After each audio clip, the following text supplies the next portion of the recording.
trees. Now look around, all the frowns, the yellow, the white, the red, and the brown. And keep in mind, it never costs a dime, cause funkin' is free, I remember the time. Now look today, the streets are gray. Time to take it back to yesterday. Funkin' in the neighborhood, I felt the fool cause the funk was good. Funky in the city, funky up in the woods. Funkin' up the neighborhood, funkin' up the neighborhood. I felt the fool cause the funk was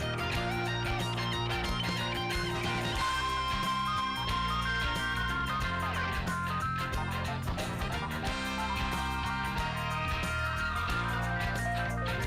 It was good in the city, funky up in the woods. Funkin' up the neighborhood.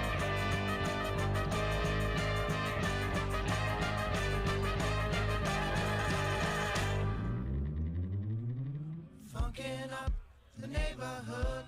I felt full cause the funkin' was good. Funk you in the city, funk you up in the woods. Funkin' up the neighborhood. Funkin' up the neighborhood. I felt full cause the funkin' was good. Funk you in the city, funk you up in the woods. Funkin' up the neighborhood. Funkin' up the neighborhood. I felt full cause the funkin' was good.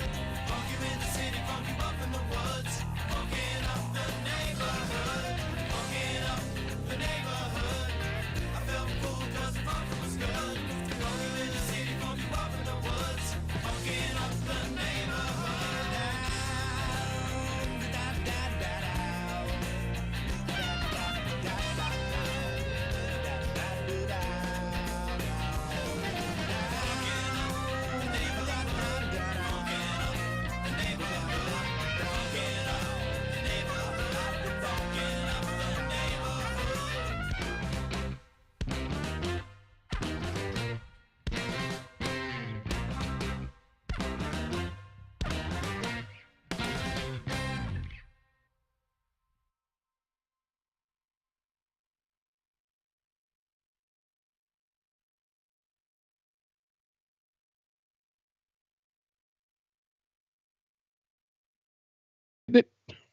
And we're live. And we are back. Welcome to if I could speak. Welcome to the Underdog Journey. I'm Wes. This guy is David, and we are we lost track of time. We absolutely did. There's no denying that. And sometimes I forget to speak, so it's just par for the course. Yeah. David, how you doing? Well, I'm doing all right. I had another thing up on the screen that was covering our normal thing where I get to see the countdown as well, even though it's a little behind for me, just maybe a half a second, maybe a second behind, but it's at least a place for me to be able to see. And I had something else covering that. Plus I was getting the invites out and all the last second we're like, oh crap, let's make things happen. There you go. So John let's says, see. John, yes, indeed. That's a side effect. John, of this show. This show, or am I still drinking? It's depends on how you look at it. Yes, indeed. Perspective, son. Put it in perspective. So exactly. I got to stay home this week, man. So I've been on the road a lot. So I got to stay home. It was nice. Yeah, finally. You mentioned a year ago you were going to be doing way less traveling, and I did. As time goes on, you're gone more and more. So. Well, I mean, certain times of the year I'm a busy guy. I almost sent you the invite where they have me as international speaker down in Peru next week. That's pretty cool. You got to get that frame. It is cool. I've got a copy. It's all in Spanish, but I've got a copy. I'm gonna put it up like it's the first time. And I'm telling you, bud, my resume has it. It's gonna be there tomorrow. I'm gonna put it on there tomorrow. Yeah, international speaker. Yeah. That is, I mean, I would frame. No, he said you started drinking early. He didn't say you didn't. He didn't say you finished early. He claims. That's true. So, that's true. Yeah, semantics there. So, David, most important part of the show. Are you drinking tonight? What are you drinking? Because I know you Well, I've mentioned got myself. last week that you're going to try and drink, less. You're going to pace yourself. So So I'm trying to trying to keep it respect that. kind of just this show and maybe a sip here, no more than once a week. But I've got Gatorade tonight. I've got my big ass glass of water. Nice. But on this table over here, Ah, that's the good table. That's what that is. I've got a wild turkey rare breed, which is this scored pretty high in our blind bourbon tasting that we did. Okay. I wasn't part of that because I was recovering. And just in case, I got some blends. No, well, Set. just in case, you gotta have a bottle you can finish Yeah, during the you show. gotta. Yeah, I'm not. Oh, I hope not. Oh, I've seen you do it. yeah. Yeah, oh, yes. I mean, and I have. Yeah, I finished one last week, but there wasn't much in that bottle, so There you go. That's a good excuse. give myself some credit. Give myself some credit. Yeah, indeed. Oh, so Wes, how's the world according to Columbus? Because you're over in Columbus, Ohio. I'm in Columbus, Ohio. Way too busy. Way, way, way too busy. It's Well, just I know a little constantly. bit about what's going on in your life, and I can only imagine that you've got quite a bit There are a few going a irons in the bit. fire, and I hopefully any day now I can start talking about these things because it's the feeling when you're like a teenager and you get like somebody hands you like a huge amount of money for a teenager, like $100, and you just stick it in your pocket, and you're like you can't spend it because there's this thing that you got to spend it on, and it's just burning a hole in your pocket. That's been my brain Yeah, for the last year with with yeah. with the stuff that's going on. It's a weird analogy. I never said it was a good analogy. It's a weird analogy, but these ideas have just been burning holes in my brain trying to get out, and hopefully soon we can start talking about what's going on because it's pretty big. Yeah, it'd be cool. Oh, it's freaking huge. It's freaking huge. It's gonna be great. But a It's gonna be lot more great. So work it's the than most people beautiful thing. It's the most beautiful thing. Everybody agrees. It's the most amazing thing. a lot more work But than people realize though. So it's oh, I bet. a crap ton of work. I bet. So we've seen the protein shake. Tell us what else you're drinking tonight. You did. So I didn't actually. I actually didn't think you'd be drinking tonight. I thought, David. He's not.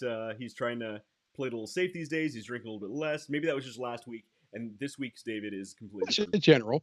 I don't So know. I It's just decided to be it's normal, just respectful. overall less. I haven't drank anything since then, so So I decided to be respectful, and I made a delicious coffee protein shake with a little bit, just a little bit of Kahlua in there. So that's okay. that's how I roll. Protein and That's how you Kahlua. roll. We're gonna hold while you go get a glass of bourbon, I gotta get a real and then drink. you come All back, right, still a and then David. you'll come back. So for the next 3 minutes, might as well do it now. Uh, Oh, you don't we're talk gonna about your we're gonna we're gonna talk about a thing here. So the two of us have actually spoke about this multiple times on the show. mhm. There was a guy on the radio back in AM radio years ago. He passed away sadly, but he used to do a thing called the rest of the story. Guy's name was Paul Harvey, Yeah, yeah. Not and many people knew about him. He was kind of well, I mean, certain people are going to know about him. Certain people are like, oh, no kidding, it's Paul Harvey. nobody knows Paul Everybody Harvey. knows He the was Paul very Harvey. like down low. Yeah, but we're getting older, and I mean, I don't know how many people in our fan club here that yeah, Paul Harvey. There you go. John knows him. John. Excuse me.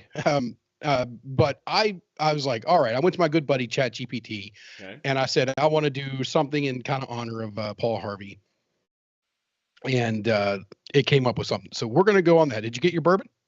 No, I've been waiting for you. I mean, I'll go ahead. I didn't want to ruin it for everybody.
Jeez, Dave.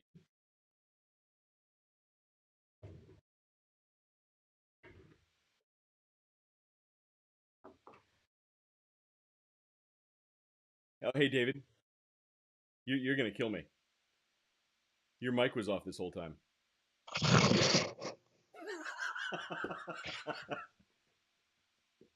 Was it one of the scenes you threw up to get the pictures up, and then we It forgot is. to add the audio into It that is. scene? It is. We love technology. Okay, before Everybody we just heard start me all the mention way that, back that over, yeah, everybody just heard me speaking, but they couldn't hear you. So yeah, you're like, oh wait, bring a room down, Dave. They're gonna be waiting for that. Like, oh man, what's going on? what a So I twist! guess yeah, we in true Paul Harvey style. There's a twist at the end. The twist was you couldn't hear me. Sabrina Arrington says he was awesome. The good old days. Sabrina, yeah, Paul Harvey was the best. Unless you're talking Paul about Harvey Keanu was Reeves, in awesome. which case he's still okay. Well, we're kind of ruining it here, but we'll start over. Sorry, Dave. And now you don't know any of the story. And now you know what David looks like when he's pissed off. When he's just Okay. talking. When he's just Dave just sitting over here jibber jabbering away. All righty. Okay, I was just lip singing the whole time. Go ahead. All right, the title of this one was The Quiet Star. Man, I can't believe I got to do this all over again. There's gut-wrenching stuff in here, folks. It was hard to say the first time. Hard to listen to. Yeah. Well, I mean, not for them. For me, so, that's the reason I turned off your audio. I was like, they can't handle must this. Must be. The Quiet Star. He was born in Beirut. His father left when he was just 3 years old. His mother moved the family across multiple continents. He lived in places such as New York, Sydney, and Toronto. And by the time he was a teenager, he had lived in more cities than most people visit in their lifetimes. He struggled with dyslexia, barely making it through high school, but he found clarity in storytelling. Acting made sense to him when nothing else did. He wasn't anyone's golden boy. He didn't have an inside track or family connection. He was just a hockey playing kid with a busted knee and a dream. And he started small, commercials, a Coca-Cola ad, and some bit parts. Then comes the breakouts in Bill and Ted, I said the same thing last time. Point Blank, Point Break. There we go. Point Break and Speed. And the fame followed him, but so did heartbreak. His best friend, River Phoenix, died when he was young. Then his daughter was stillborn, and months later, the mother of that child died in a car accident. It seemed tragedy was piling upon tragedy. But instead of collapsing inward, he turned outward. He gave away tens of millions of dollars from the Matrix to the costumes and effects crews. He funds children's hospitals without his names being on the building. He rides the subways, buys strangers ice creams. He listens more than he speaks. When asked why he stays so grounded, he says, grief changes shape, but it never ends. You know him from the screen, the assassin, the freedom fighter, the time traveler. Behind the camera is a man who could have become bitter, but instead became better. His name is Keanu Reeves. And now I'm going to give the last line. You don't know what it is, but you know what it is. And West. now you know the rest of the story. There we go. There you go. We made it. We made it through. Sorry about that, Dave. That's okay. It was very dramatic. Your dramatization was just, it was wasted in the first effort, and I apologize. Okay. Holy moly, though. Keanu Reeves is actually a really nice guy. He is. One of these. I'd spent a lot of time in New York City, and I hope I run into him sometime. Right. I'd buy him a drink and a cigar. Well, and you got to get a photo of you guys doing air guitar together. I mean, that's... Oh, hell yeah. That's where I first saw him, was Bill and Ted. Ted Theodore Yeah, Logan. heck yeah. Yes. Yes. He plays an excellent Ted. So what inspired you to pull this information up? What was that all about? So we've actually talked about Paul Harvey and made them, and now you know The rest of the story comments. Um, no, John Calendar says, how about the rest of the story? What bourbon did West pour? Very important question.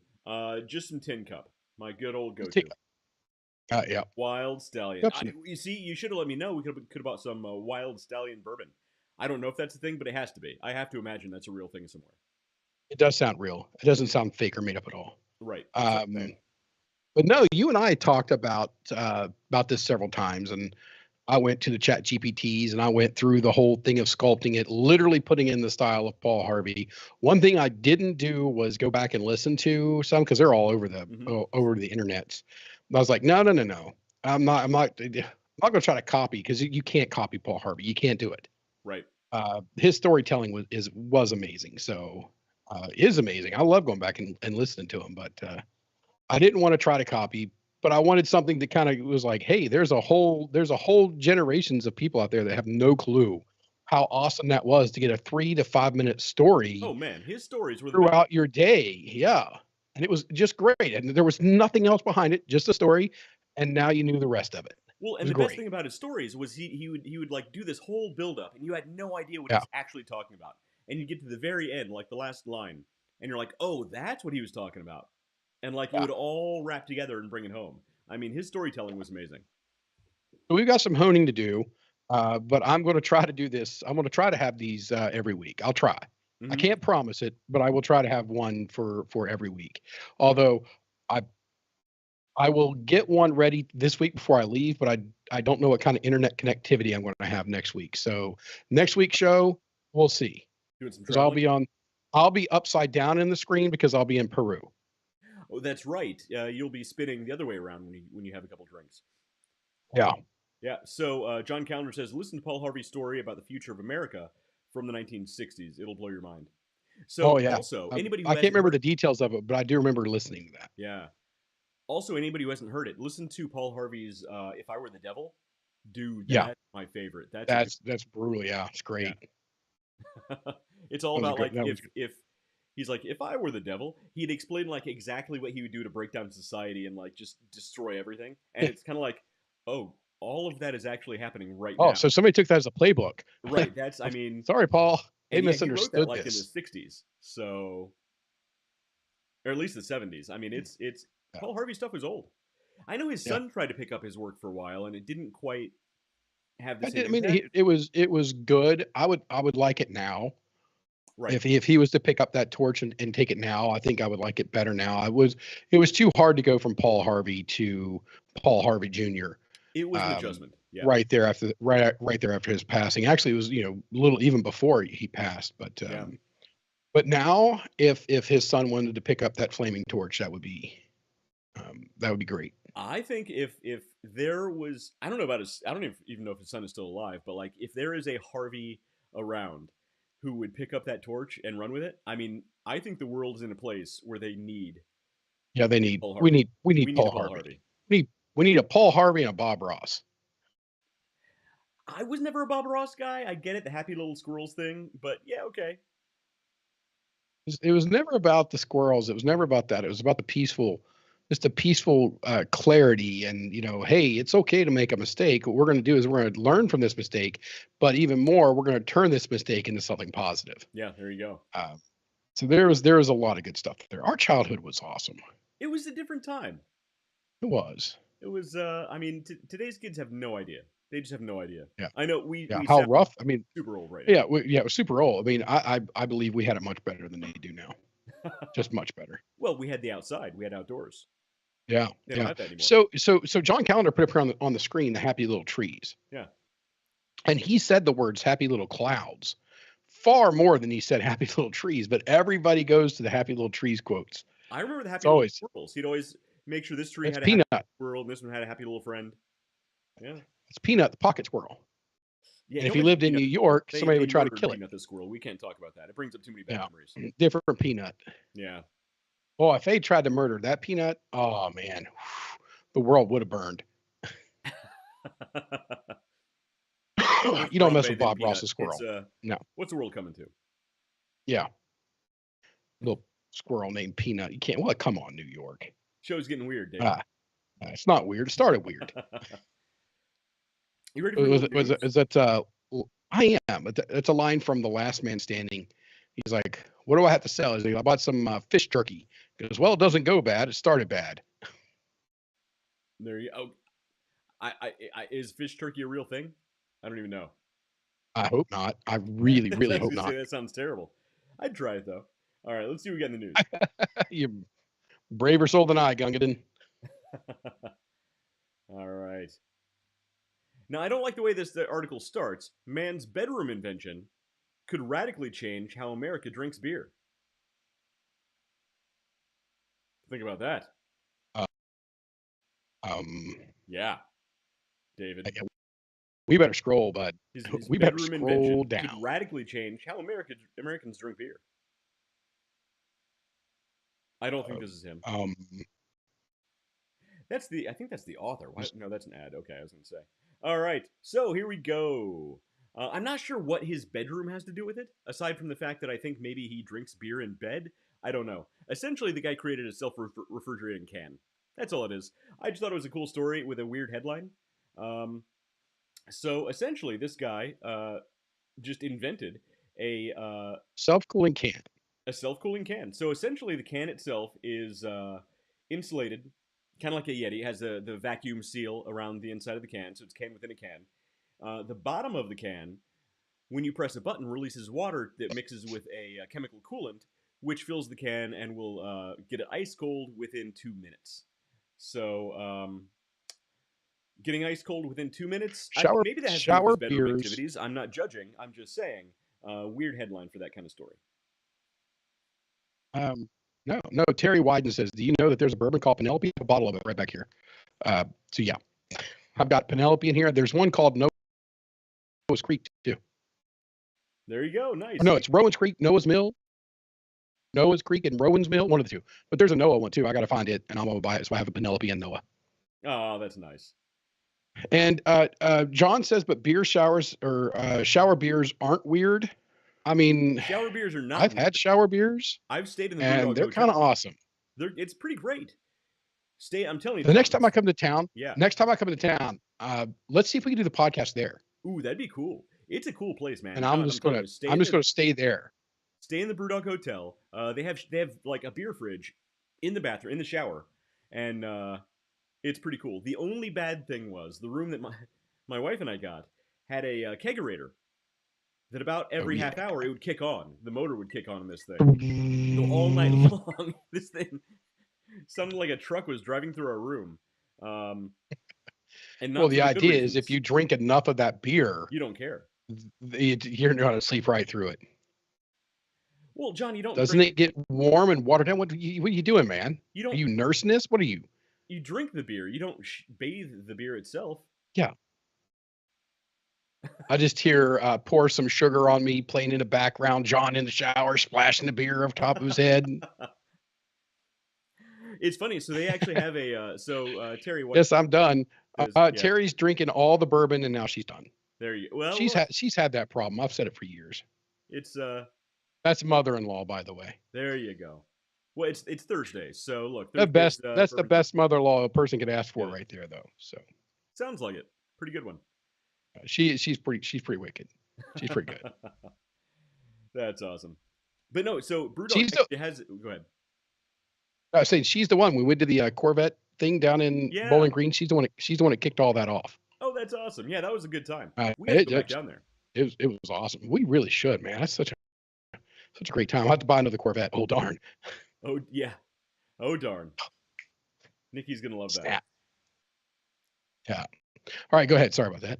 So basically it's a chemical that mixes when you pop one top or something like that cools. Now, does it surround? Is there an inner seal to it that this circulates through? Right. So that's what I was saying. So the can essentially, think of like a Yeti bottle. How it has the kind of vacuum opening inside the can itself. Inner, outer, and chamber. Right. Yeah. So it's a can within a can. And the bottom of it, the bottom part. We have the outer, and then we have the sanctum sanctorum, which is where the alcohol is. Exactly. And the bottom part essentially has water and a mechanism to inject the water into a liquid coolant, which then fills that vacuum within the can. And supposedly within 2 minutes, it's supposed to get ice cold. You might be ruining the flavor of the beer, sir. I know you've lectured waitresses. I couldn't resist it. I couldn't You do love to resist lecture it. It waitresses. was at that Like they were Corvette thing too. I do not lecture waitresses. I explained myself one time when she asked why I didn't want a frosty mug. No, of course. One time. I mean, some people call it mansplaining, beer to a waitress, but not I, good sir. I wanted to taste Not the I. beer, but not I. But not I. Ooh. So essentially, this guy's getting So calls from InBev, from Red Bull, like really big companies are trying to contact this guy about his can. And if there's one thing you say about this guy is he has pretty nice cans.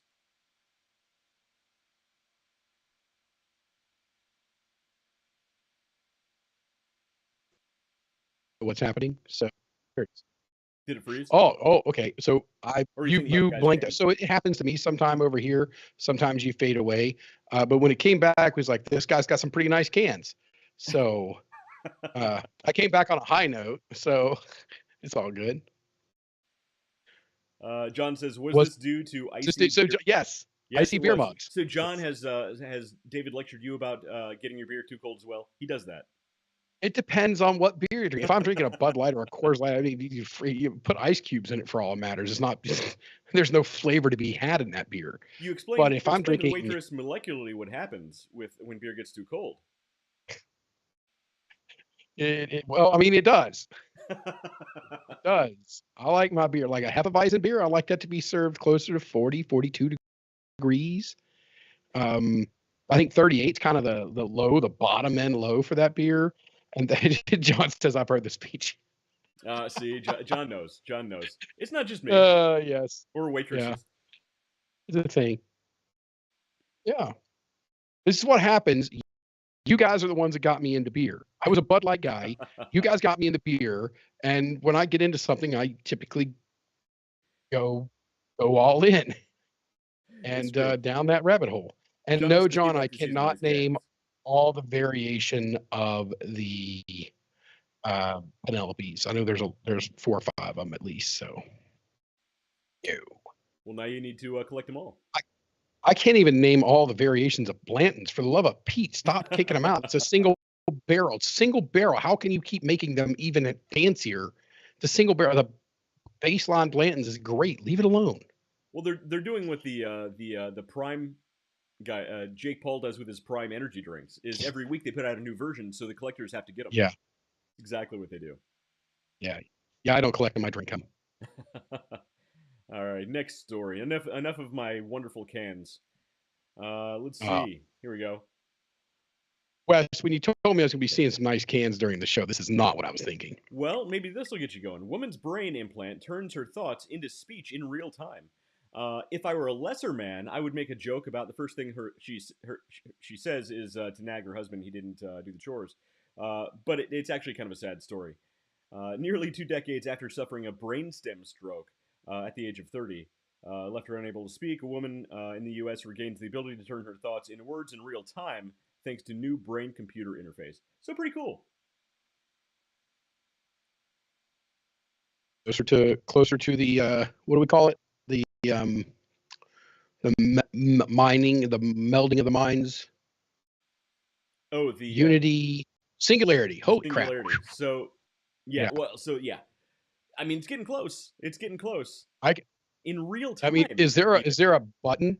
Is there a button you can press that turns this on? Because keep that away from me. Mute button. Is that what you're asking? Yeah, because if they put something like that in my head is not good for the humanity. Well, that's also what I was thinking too. Is like, how do you stop it? Because a lot of random thoughts go through a person's mind. That could get either hilarious or really awkward. Yeah, the number of song lyrics that just randomly come through. David, we got to find out what. Do my little turn on the catwalk. We got to find out what laboratory developed this, and we got to try it. We got to do the show using this thing. Yeah, no. Here's what we do. No. We got to get one of these things. Maybe 2 of these things. We each have one, and we need to do this show live and have like just random stuff happening around us, like overtly unnecessarily hot waitresses, like balloons popping randomly in the background. Just crazy, like a clown for some reason just hops out of I there. get it. Balloon pops in the background. Mine goes visual image of Samuel L. Jackson saying, "Motherfucker." Exactly. Yeah. Exactly. Well, and so here's Yeah. another thing. There was a study not too long ago that said that like 25% of the population doesn't have an inner monologue. Like that doesn't some people don't they can't do that. Can they use this? Like how does that even work in that case? Hooters. Come on, man. We can do better than Hooters. Hofbrau's better than Hooters. That was Come from on, John man. Calendar, by the way. Yes, It's not weak. me. See, that right there is what happens if somebody's like, "Oh, it hit my head. I'm going to say it out loud." Did I need to say that? There you go. John then says that's like the Oh, Walmart of it's like wrestling. Yeah, these Mark. are the kind of comments that would come up just nonstop throughout our show. I seen a meme. Oh, it's been a while. I've seen it a couple times though. It's like there should be an upper level with a full service bar to just watch the people of Walmart. I'd be like, "Where?" Nikki be like, "Where are we having dinner?" Walmart. Exactly. Just yeah, it's like What? the Like balcony that goes around the we're top, going up. and like Just you a just have like a balcony. good Just view let's looking watch. down at people. I could see Yeah. that. We take bets on who's going to steal shit. You see that Right. person right there? He's going to hit at least 5 people with his cart. That lady up there, she clearly is reading the sign saying it's this price, and she's going to argue about it up front. It's So true. I don't know about you, but I pick my lines that I get into when I'm in the checkout lines. I don't pick it up based on how long the line is, unless they're all kind of like one's like way backed up. Right. I pick it on like, is the people in front of me going to bitch about a nickel? Yes, you do it on a cross section of entertainment value and your annoyance level. Yes. I get it. When it's time to check out, it's time to leave. You don't argue. The pricing, if you had an issue with the pricing, you should have taken somebody aside somewhere, got it all hashed out before you Right. step into that line. I agree. If I scan the steaks are like $85, and I'm like, well, I thought it should be 75. I'm just gonna be like, and go. Except today, I went to Wendy's, and Did you argue for about the two price? people to have lunch at Wendy's, it was 30. I didn't argue. I was like, holy shit. Yeah, it's fast food's expensive. $33. $33 for 2 meals. Right. Fast food's 2 expensive. Yeah, and it's garbage. It's insane. Garbage. It makes I no felt like sense. crap since I ate it. I should have never eaten it. RFK was in front of my car, just shaking his head. Sorry. Well, the Sorry, downside is it's more expensive to eat healthy. That's the problem. You know what? I think I'll start spending the money. We had pizza tonight. I'm even now. Oh, my mom said hello. So I got the mother-in-law in. I got the mom in. There you go. I think Nikki has put people to watch me. It's true. Now. Be on your best behavior. Okay. So I mean, there's no hot waitresses in here. We're probably good. So while we have the article up about woman's brain implant turns her thoughts into speech in real time, we shouldn't make inappropriate jokes. Is that what you're saying? Oh no, this is all right. I think we're good. But you're right. I still say we got to get a couple of these devices and do a whole show with these things, like speaking our thoughts. I don't out think loud they're like as here. The show. I don't think they're like here. Stick it to your temple kind of devices. I'm pretty sure there's going to be some drilling and poking and yeah. I'm not in for that. Value, I'd be willing to go under the knife for this. No, I'm good. I wonder if it like Bluetooths to like a speaker. So the best day. Oh, so John, come on, bud. Come on. The best day to go is the first day of the month. That's when the food stamps hit. Yikes, John. Oh. So we used to call it, and I would get so mad at myself if we went to Kroger or if we went shopping on like the first or the first weekend of the month. Yeah. Fair weekend. And I was like, why am I here? David, you own a calendar. It's built into your phone. Why are you here? I don't remember the last time I'd been there. I think the last time I was at a Walmart was when I stopped in there with you to get fishing supplies years ago. Yeah. So I got very few options here. Depends on what I need. Like groceries, there's a couple. We've got one called Wegmans, which is they're halfway. Yeah, Wegmans.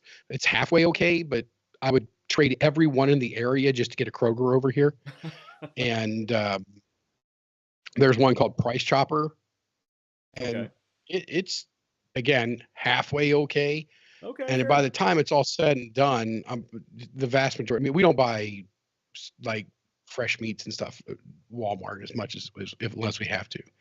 But other things, where am I going to go? I can't go get laundry detergent. I can't go to Target. I mean, I had to go into a Target today. I kept my head down, covered my face like this. I'm like, I'm just here to see if I can buy some Ray-Ban Meta glasses. I'm not here to go in the wrong bathroom, kind of thing. David, when you Like, when you shop at places like Target, you do the curbside pickup. So they just bring it out to you. You drive away. You don't got to go in. yeah, I don't do that. I don't do any of that. I'm done with it because I look at what the price is like. Oh, it's only $10, but the price of every single unit or every single item in your cart is $2 to $3 more or percentage more than the product if you just walked in the store. It's true. It's So it doesn't impossible say to. Yeah. it costs me a ton. It's just not worth it. And I go to the grocery store. I don't mind it. So I don't waste my time with that. I don't I waste my mind time. it all. I always do curbside pickup. I hate going into a store. If I can avoid going to the store at all costs, I totally will. If we had a Whole Foods here that I could order from Amazon, Yeah. I might be interested. Fair enough. But we don't have a Whole Foods because we're not near a Whole Foods. There you go. Come back to Columbus. That's your problem. If I'm moving, I'm not moving back to Columbus. I'm gonna go take over another part of the country. There you go. There you go. Yeah, I don't All blame right, you. Next what do we got here? news item. An engineer But that says would he's make a hell of a thing. A bar with an overlook catwalk over top of it. Maybe great. I think there's something to Walmart, you're missing out, bud. there's something to that. There's yeah. Okay, sorry. An engineer says he's found a way to overcome Earth's gravity. An engine. An Yeah, engineer. it's called jumping. Basketball players been doing it for years. This new propulsion system could rewrite the rules Crisscross, of, man, make you jump. could rewrite the rules of spacecraft, not to mention completely defy conventional physics. So basically, what it is this ex-NASA engineer Okay, has so developed a that image. propulsionless, propellantless propulsion using electrostatic. Okay, And so essentially, they don't mention how it actually works, doesn't work but in space. First of all, he mentions in here that let's see, colleagues from I can't find the place. Here it is. Colleagues from NASA, Blue Origin, and the Air Force have worked together to develop this thing. And the only Blue Origin. There you go. There's a problem right there. so essentially they've discovered a new force. They won't say what force, but essentially a new fundamental force of the universe that essentially uses electrostatic, a form of electrostatic, to cause one massive object to repel another massive object. And if true, it's kind of a big deal. I'm not saying it is true. I'm just saying it's in popular mechanics. So it's not like this is just some rinky dink. Oh yeah. You don't think he did it? So they did. No, they didn't. Because first of all, the image that's there. What is the image that's there? I mean, I can't think of it off the top of my head, but let's see if it's got credits on that image. Getty Images. Oh, just Getty Images. I think it's Tony Stark's arc reactor is what that is. Well, it's very similar. It was part that image right there was actually used and captured out of a fusion test. Mm-hmm. So that has nothing to do with propulsion. First of all, secondly, they referenced the M drive, which went bunk. I believe was the word they used in the article here was bunk. It actually says in here that and the M drive worked. The M drive worked on paper when they used what they call an imaginary number, which was a -0. Right. I believe is what they came up with, a -0. They used a -0 to make the math work. So on paper, making up a number, it functioned. It didn't in practicality. And there is, you're talking about static. What's the thing right now? It's passing the current through and it gives a propulsion. It's nothing new. You can watch them on YouTube all the time. And I can't think of the name of it. It's not a static drive. No, it's not called static drive. Damn it! I wish. Sure. But this I'd have is to look it up. using electrostatic. So Yeah, same. essentially, Yeah, a form of static. static is electrostatic. All Right. static is electrostatic. Let's see here. So yeah. And So essentially, what it's saying is surface physics. it uses electrostatic principles of this new force. Again, they won't say exactly what the force is, just a new force. Maybe it's the next New force. Star Wars movie. Um, The new but they force say, better than the old force by 37%. that they've developed to the point they can actually break free of Earth's gravity using this new force. No, they can't. No, they can't. So it's been proven that the static, and I can't. Gee, I'm going to remember the name of this at some point. I'm going to shout it out at random, but they've already proven that this doesn't work in a vacuum. And the further you go up, the less propulsion power it's going to have. So you're going to be dumping more energy because you're going to have batteries in order to propel that electrostatic charge on the vessel. So let's say we're starting here, we get great propulsion, which these things don't kick out tons and tons of propulsion. But let's say we get it going. As it goes up and we lose atmospheric pressure, as it continues to move up, the more energy is going to be needed in order to keep the propulsion going to the point where you will not be able to go, because once it hits vacuum, there is zero propulsion no matter what level of energy you put in. Well, so This has already been tested. This has already been proven to a point. right. It is not a replacement for a rocket. So what you're talking about is the idea that center of mass A uh, is repelled by center of mass B using electrostatic. Um, Static, if we want to lose the electro part, using these static forces. And as both points get further away, that repellent propulsion is decreased the further they get away. Right. What this is saying is that once you escape from Earth's gravity, it still can produce enough propulsion that it can drive itself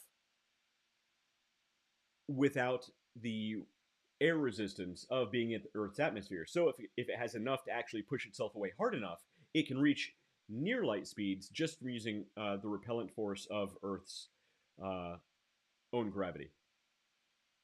But beyond that, think about this: if hypothetically, if this is true, forget escaping Earth's gravity. What if they can use it for anti-gravity type purposes to have levitating cars, hoverboards, actual hoverboards that actually hover? That's kind of cool. You're less than impressed. I mean, well, I mean, that's repulsion technology. I mean, and there's been theories that long for a long time, and they didn't use new force to make it happen.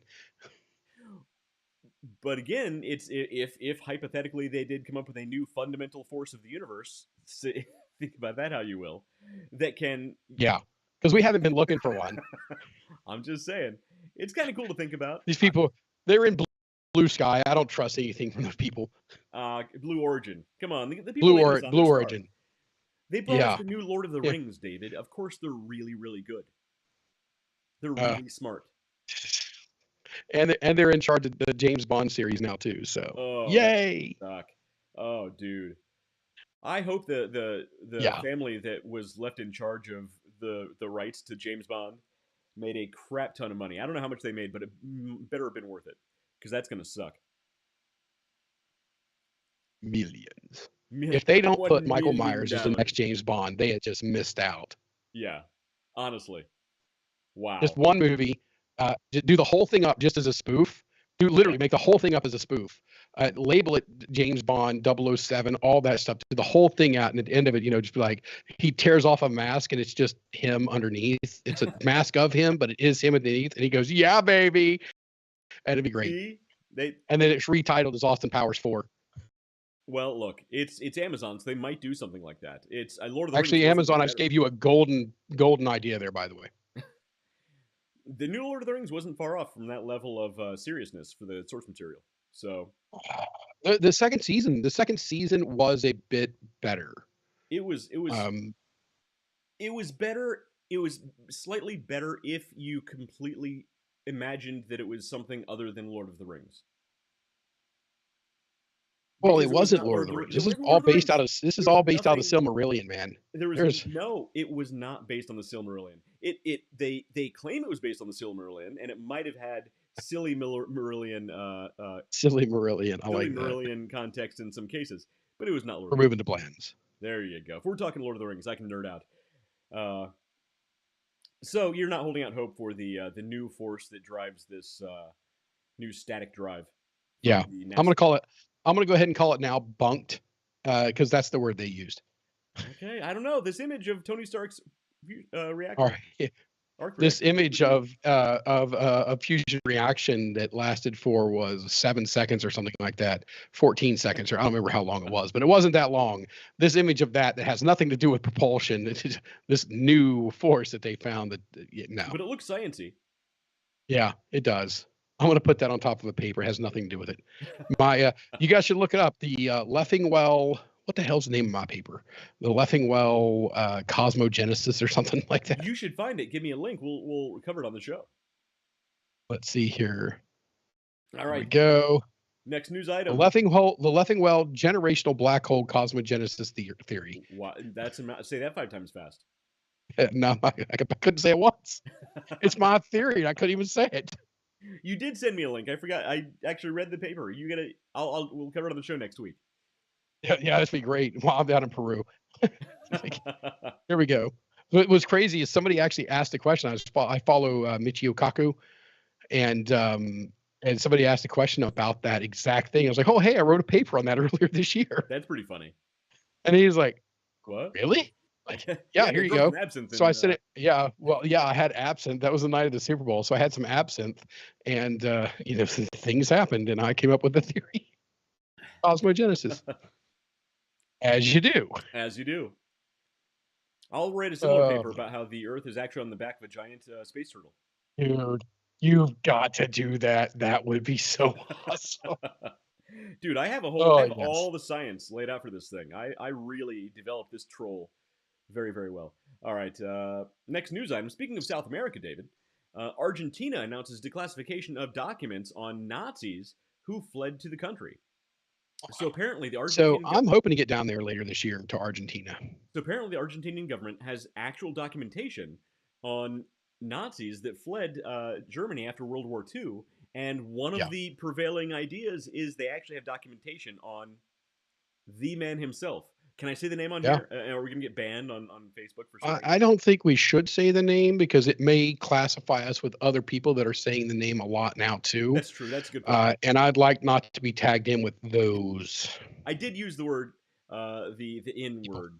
Can we say the N word? You did use Nazi. Yeah. You did well, say I shouldn't Nazi say N word. That sounds worse. I did say Nazi.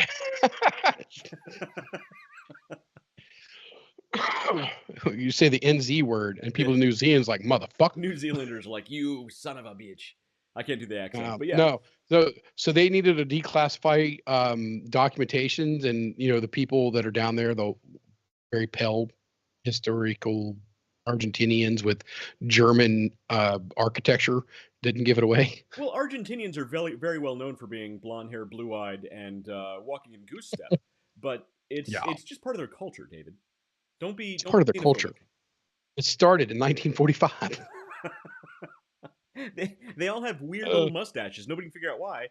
They assume it's just part of the culture. Yes, I fully believe that that's where he went. And they make a great Hefeweizen in Argentina. Oh man! So I really am looking forward to that one. It's an emerging market, and it's full of people right now that I can get along with. Like really, really well. You might want to rephrase that in a different context from what we're just talking about. No, they're just people that. Oh yeah, holy crap! Ideologically, we have a lot in common. I don't. No, there's just the way their president is running the country down there, the way they're doing stuff is, cutting waste and getting rid of stuff that doesn't need to be, and basically unburdening themselves from what could have been. Yeah, I really do like his big fluffy 1970s sideburns though. Those are pretty cool. Yeah, he's got a very I listen to the Beatles a lot look to him. He does. He's definitely I think he makes it. Ringo was my favorite. I think he makes his significant other call him Sergeant Pepper. I totally buy that. Yes. He plays at the Lonely Hearts Club Band. But this is pretty cool. So, I mean, we might theoretically very soon learn which high ranking Nazis, the N word, uh, made it to Argentina. That's pretty cool. All of them.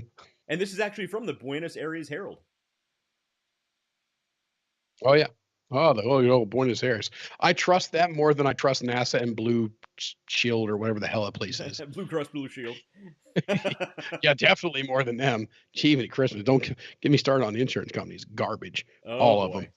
Like United Health, they hired a company to hunt down people on the internet that say bad things about them. How about you stop doing bad things? Oh no, that's too much. We can't do that. Who are they? The UK government? Go get their little mustache. Did I just call a healthcare company Nazis? Yes, I did. Oh boy, yeah. Well, we're gonna get in trouble. All right, let's move on. Here's a good one. Now, last week we talked about portable nuclear batteries. Oh, I've seen this today too. A coin-sized nuclear 3-volt battery with 50-year lifespan enters mass production. Has entered mass production. No, so it now doesn't. everyone's No, going it to have doesn't. No, it hasn't. tiny a tiny dirty bomb in their pocket. John, Yeah, no, it counter, hasn't. don't get any ideas. Yeah, I mean, with everything we've been saying the last 10 minutes, maybe putting his comments up on the screen is not a bad idea. Fair point. Fair point. Take some of the heat off us. We need John to mellow out the show a little bit. Oh, there we go. Yeah, you're our scapegoat. John has often been referred to as an escape. So, yes. So let's read more about this. All right. The company plans to launch single watt, a more powerful single watt version this year. So here's the problem. The amount of power these things are initially putting out is so low, they're only going to be useful for long-lived, very low power-hungry devices. These things are not going to run your cell phone. They're not going to recharge anything. They're not going to run your watch. It's literally not going to run an Apple Watch. But let's see what it has to say. What's the radioactive material? Is it americium? Well, I know the one from Japan that was just discussed last week was spent uranium. Yeah, I don't want that in my pocket. Hope it's shielded. I mean, instances of testicular cancer have gone up dramatically since these things were released. A Chinese battery manufacturer has developed a breakthrough, sparking a worldwide race for compact nuclear energy. The radio nickel. A small coin-sized battery powered by a radioactive nickel isotope that's decay rates decays into stable copper. Okay, interesting. While the initial cell is relatively weak, I think we read that. While the initial cell is relatively weak, it can easily be layered to provide more power for up to 50 years. Right. So the initial cell alone isn't going to be that powerful. So this is for satellites. Hey, SpaceX, let's take a look at this. Right. So you're basically going to stack 500 of these into a satellite and shoot it into space. Yeah. This is not going to, like I said, it's not even going to power a wristwatch. It's a neat idea. It's not. But it's 50 years at 3. That says 3 volts. Oh, what's the amperage? Is it saying about the amperage? I mean, because it says it's below a single watt, so I guess we could do less than a watt over 3V and kind of see what we come up with. But we'd have to put a load on it to see exactly what. Yeah. Yeah. Let's see. Battery compact. Case cover. Semiconductor case. Yeah, it doesn't say they're not giving details like that. It's from a Chinese. Mysterious Chinese company that has no name. Yeah. So it's just a really weak. So it's not a nuclear battery. No. This is the leftovers from other batteries, and they're just packaging them as this and putting it out there. Essentially, it's not. I don't think it's quite as cool as the Japanese spent uranium battery that we talked about last week, but it's a thing, and it exists. And apparently they're going into mass production. It may exist. It's from China, man. Right. I'm skeptical. China. The Chinese government says they're developing a lot of things that are... It's a beautiful battery. Nobody's ever seen the battery. We don't think the battery exists. Nobody's really seen it aside from 3D renderings.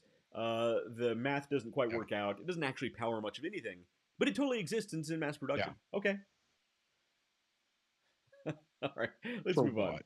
This show's taking a weird turn already. Here's a Yeah. good one. So I often tell my son, he has a time limit on his iPad. I tell him no more time after the time limit goes off. The games are going to melt your brain. Well, I might have to stop saying that.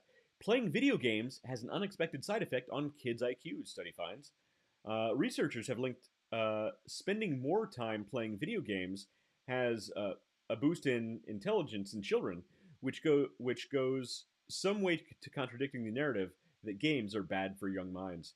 So basically goes on to say how playing video games has increased hand-eye coordination, problem-solving skills, acne, and childhood obesity. But aside from those things, Yeah. yeah, Yeah. So I'm a big fan of you can make the study say whatever you want the study to say. I could take this same exact study. Now I know nothing about this thing, nothing, but I could take this exact same study and make it say the exact opposite of what they did, and it be completely factual and true based upon the parameters that I put on the results of the study. lies, damn lies, and statistics. Yes, engaging your brain improves cognitive ability. Period. I mean, there's going to be some advantages, but there's not a lot of real world applications for Tetris. I guess if you're a mover working for two men in a truck, but to be honest, I don't think you need to study for 6 years playing video games to do that. Right. So it does actually increase hand-eye coordination. In some cases, the games do. Let me throw a ball at one of these kids' heads, and I'm going to throw a ball at my kid's head and see which one of those kids catch that ball. Well, they're also saying spatial awareness goes up as well. But another study that I wish I had this article handy. Another article I read a few weeks ago talked about how reading books basically led to a huge jumpstart in human cognition, the ability to read. Because what that did was it increased human vocabulary and gave us words for concepts that didn't have words before, which meant that we could more easily, more quickly communicate concepts that were completely alien to us, and some people had never even considered in the first place until they heard this word. So reading books actually helps to develop your vocabulary and helps to develop a shorthand for conceptual thinking, which obviously games don't do. So if it's a contest between books and video games, I still say books. I'm a book nerd. Books. Yes. Yeah. But look, if people say video games are better for your kids, by all means, let's see how that works out in 20 or 30 years. Yeah. So I bought the book, man. I bought the book. Which book? The book. The Bible? The no, I have that somewhere here. I bought the book that all Stoics end up buying, or actually usually start by buying, and it's Meditations. Oh, that's a good one. And I've got it upstairs, and I'm going to take it with me on my trip. And I'm not downloading movies this time because I've got quite a long flight. Mm-hmm. I'm not downloading movies this time. I'm going to set and I'm going to read my book. Yeah. And go with. I'm actually rereading. So, yeah, go ahead. Now, what would you say? What do you reread? Rereading. Rereading. The complete Sherlock Holmes. Oh, nice. Every Sherlock Holmes story in a single book. I'm rereading this. This is one of my favorites. Nice. Let's go. I've almost bought that exact thing where it had the complete. Actually, I might have that here. you probably. You know what? Do. I actually do. I do think I've never cracked it open. I think I've got it downstairs in the basement. Yeah, it's mass produced. It's not anything special, but I mean, it's one of my favorites. Yeah, I bought it, and I don't think I ever. I was finishing another series, and then I found out that author had another series, so I went to it, and I think it's down in the basement. I think I've got that exact book down in the basement. The complete work of Sir Arthur Conan Doyle. Yeah, and he was a weirdo, so that makes it even better. Well, so I like Edgar Allan Poe, and my wife and I. Weird dude. There's some cool stories about that guy. So cool is one way to say that. And so I took the wife and I. We went to an Edgar Allan Poe like reading last year, and they're in costumes. They put on this, not necessarily a play, but it's pretty cool. And they had a little backstory in there, and then they're reading the stories, and of course one of them's a Telltale Heart, and the Raven, and the couple other ones. My wife's looking at me like, dude, this guy's fucked up. Yeah, he was. He's a little messed up. I mean, he's the master of the macabre is what his nickname was. Right. Yeah. So yeah. if you like Edgar Allan Poe, this is going to sound weird. It's going to sound out there. I highly recommend reading Abraham Lincoln Vampire Hunter. All right. So it sounds I've watched like the movie, but I haven't read the book. Terrible. The movie blew me away so far beyond my expectations of what that movie was going to be. I loved it. Okay, but I haven't read the book. I went in thinking Abraham. I didn't know it was a book. Abraham Lincoln. And one of my buddies, Chuck. Right, yeah. Chuck Hoffner. Chuck Hoffner, yeah, he told me, David, you're gonna like it. Yeah. And it took me a while, and then I bought it one day when I was at work on Vudu, and I watched it, and I started watching it, and then I got more involved in watching it, and I just literally 2 hour and a half, however long it was, of the workday, I just sat watching this movie, and then I watched it again when I got home. I was like, this is so much. My expectations were so very very low. Right. But it just blew me away how great that movie was. And now you're telling me there's a book. Right. So yeah, I need to read the book. So I do actually like the movie, but if you read the book first, the movie is a big steaming pile of shit. The book is so good.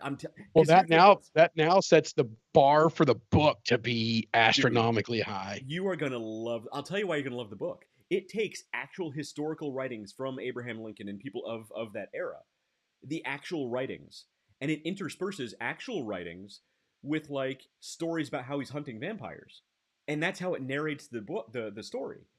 Oh, right? okay. So it actually takes his actual life story and it takes his actual writings and intersperses it with these little stories about hunting vampires. And at one point he teams up with Edgar Allan Poe. It's amazing. I'm telling you, read Abraham Lincoln Vampire Hunter. It will blow your mind. It's such a good book. Okay, so let me get done with Meditations first. I think that's a little more important for me to read. Well, yeah. I don't know. It's a pretty good book.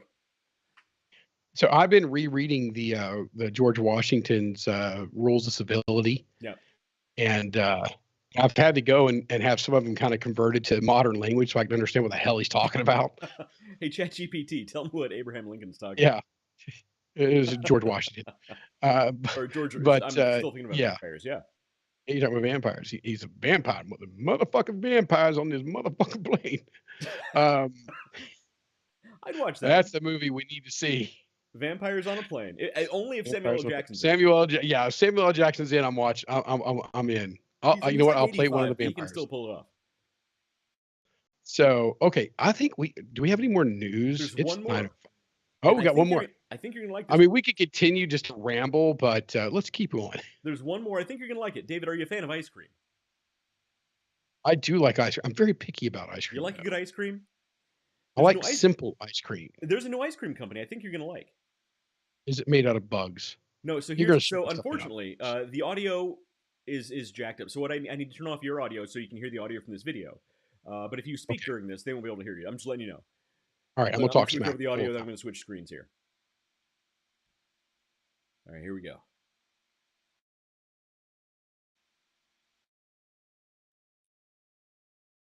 Why are we making breast milk ice cream? We've been obsessed with feeding babies forever. And while developing our new breast pump, we dove deep into the world of feeding. We're talking about research, interviews, and internet rabbit holes. And right now, breast milk and colostrum are having a serious moment. From colostrum powder sneaking into wellness routines, to Reddit threads swapping flavor notes, breast milk curiosity is surging. Kourtney Kardashian and Ashley Graham have sampled their own, and even reality TV star Paige DeSorbo sampled her friend's breast milk and liked it. So we thought, why not answer this question once and for all? So we're creating a frozen treat that satisfies your late night cravings and fuels your body the way that breast milk and formula fuel a baby's. Sweet, nutty, a little salty, and swirled with rich, creamy fat. You've tried the rest. Now try the breast.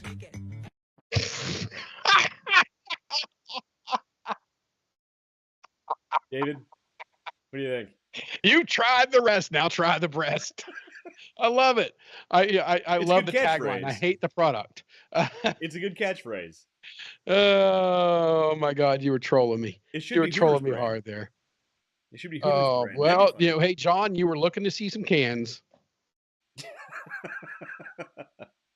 Oh, You know what? And I wish this were an April Fool's Day joke. It's not. oh, yeah, that's a tit. It's they said it's nutty and creamy and a little salty. Yeah. So David, I think next time you're in town. Nope. Next time you're in town, here's what we're gonna do. You don't need to finish that sentence. Nope, I'm out. We're gonna try the different food items we've talked about on the show that are weird. All right, so we're gonna get this. I'm gonna make muffins made with the cricket powder. We're gonna do that. And the deer semen beer. The deer semen beer from New Zealand. We're gonna get that. Yep. Yeah, it's funny you remember that one. Of all the ones you remember, I'm not telling you. I'm not telling you. I'm not telling you when I'm coming back to town. We're going to go to Brewdog. We're gonna podcast from there, and we're gonna drink real beer with no semen at all. Well, you hope. Be nice to your server. Yes, But not that always, nice. always be nice to city. No, I did. The tagline was golden. Try Tagline the was rest, now try just the breast. yeah. You've tried the rest. Now try the breast. It's fucking great. To be honest,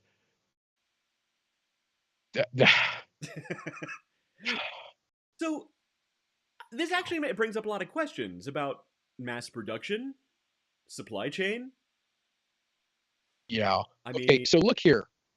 We already know that there is more olive oil on the shelves in grocery stores right now than all of the than olive actual olive trees oil, yeah. can produce in, well, years and years. Mm-hmm. So we're already being fed shit, okay, and blended and watered, not even watered down, oiled down oils with probably a bunch of freaking seed oils. It's terrible for you, So you're saying and this is toxic not waste and actually chemical real waste. breast milk? Is that what So you're trying to I'm just saying that if that's the case, and there's something creamy, nutty, and a little salty in my flavoring, I'm going to start wondering exactly what orifice that came from. What Ouch. organ was that brought from? And you know what? On that note, sharks, I'm out. All right, it's your loss, David. There's a target market for that, and I'm not it. So you've tried the rest. You're not going to try the breast? That's correct. All It right. would well, need it's to be your very loss. fresh. Nikki's Nikki's gonna come busting this door any moment. Jokes that can be made right now that I'm not. So many. That was dangerous. I'm glad you put it at the end. Jesus. Whew. Like, we had a good topic, man. I think We good did topic's actually gonna have get a topic. ramrodded by that. Don't talk about ramrod after you see the breast milk ice cream. It's ramrodded the breasts. Do not ramrod the breast milk ice cream, David.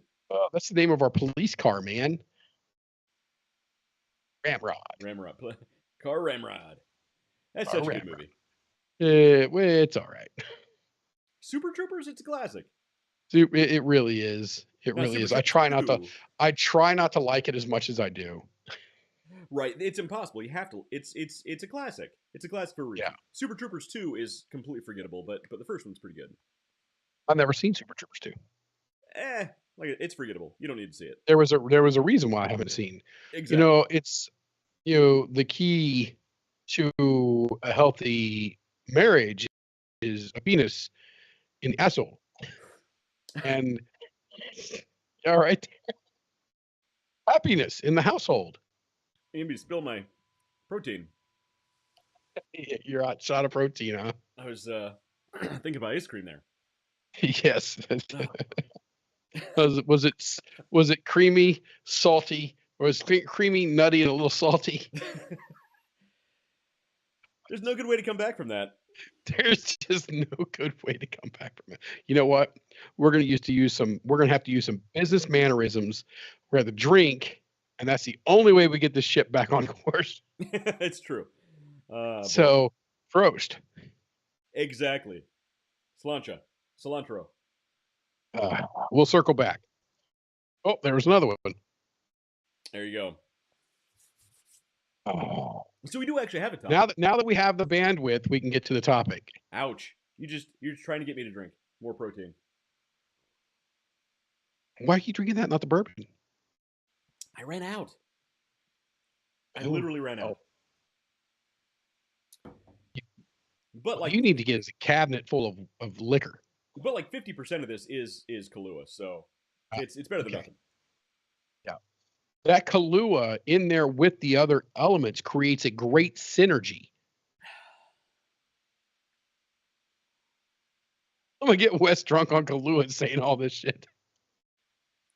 But well, who else makes a Kahlua protein shake? Drunk ants. It's pretty good. Because it's almost it's a variation of my hot shot protein with Kahlua instead of greens powder. It's pretty good. Your greens powder are here. I thought your wife was eating that. Actually, I think Nikki. I don't know if she went through all of it, but she put a hurting on it. There you go. It's good stuff. But we do actually. Yeah, I got some stuff in. Yeah. All right. We do main topic. Or you're gonna go back to the no milk ice cream. the breast milk ice cream. Jesus. Because I don't know. Topic. We've talked about the topic milk ice cream. Now let's talk about the rest with no ice cream. That didn't rhyme the way I thought it would. All right, let's move on. 8 strategies to overcome your competition. So there's one on here. I actually read the agenda today. There's one on here that I'm very interested because I'm going to force you to defend. But I'm not going to tell you which one it is until we get to it. Fair enough. All right. So, hey, whoever's out there now that we're finally getting into the part of the underdog journey that is the underdog journey, who's out there? Tell us that you're watching. Kristen Carnahan. I joined at the right time. Yes, we've been talking about breasts for at least the last 5 minutes. Well, we talked about breast milk ice cream. It's a company that came out with breast milk ice cream, and we watched the video on it. Kirsten, if you want to you've see the tried video, the let us rest, know, and we'll play the video for now you. Try the breast. 8 simple ways to outmaneuver your competition. 8 strategies to outsmart your competition. Yes. So basically, you were close. So basically, in any business you start, I don't have it on a screen. The more unique your business is, the tougher competition is going to be. People think, if you get into a market that's oversaturated, there's so much competition you can't compete. In those cases, yes and no. But if you get into like a really unique niche where there is no other competition, you're almost like a complete vacuum in this niche. One other piece of a bit of competition can sink you, because that is usually what your competition's out to do. When you're in a oversaturated niche, everybody's trying to sell their product. They're trying to get out there and move as much as they can. When you're in a really tight niche, man, your competition is trying to sink you specifically. Like you are in their crosshairs. You are the thing that I do. I'm in everybody's crosshairs. We are the kings. We're the first ones out. We get that target on our back quite a bit. You do. I mean, you are the product that you sell is like the name in what you do. So yeah. Absolutely, I've seen in just random conversations I found online people talking about your product. So yeah. So I'm gonna tie this into something else here too. I don't know if this is the right time. There might be a better moment to drop this in, but I'm going to go ahead and do it now. Vincent McGlone. Vincent McGlone, he is the owner of Vincente Blend Cigars. Mm-hmm. And he took a look at the various levels and tiering inside of the cigar world.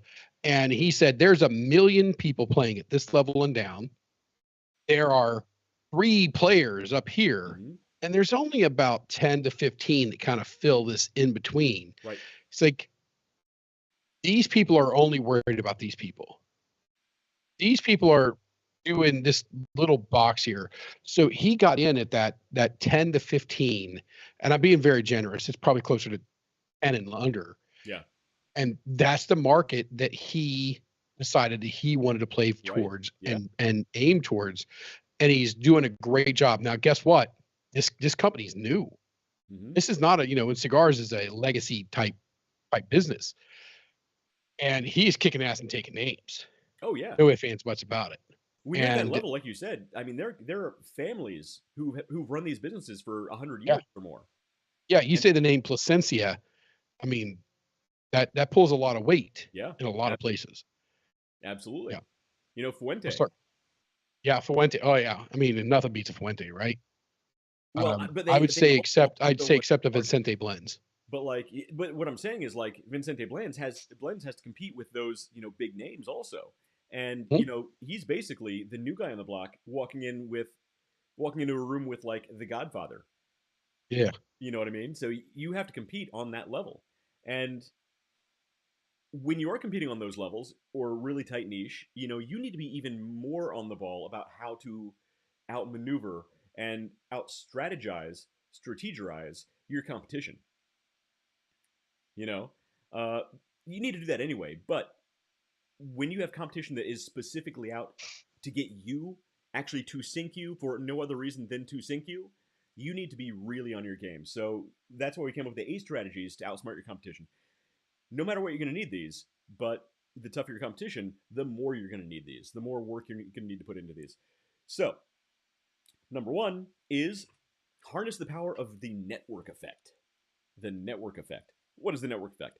The network effect occurs when a product or service becomes more valuable as more people use it, right? This creates a self reinforcing loop that makes it difficult for competitors to gain traction. To leverage the network effects, focus on incentivizing early adopters, creating viral loop that encourages user growth.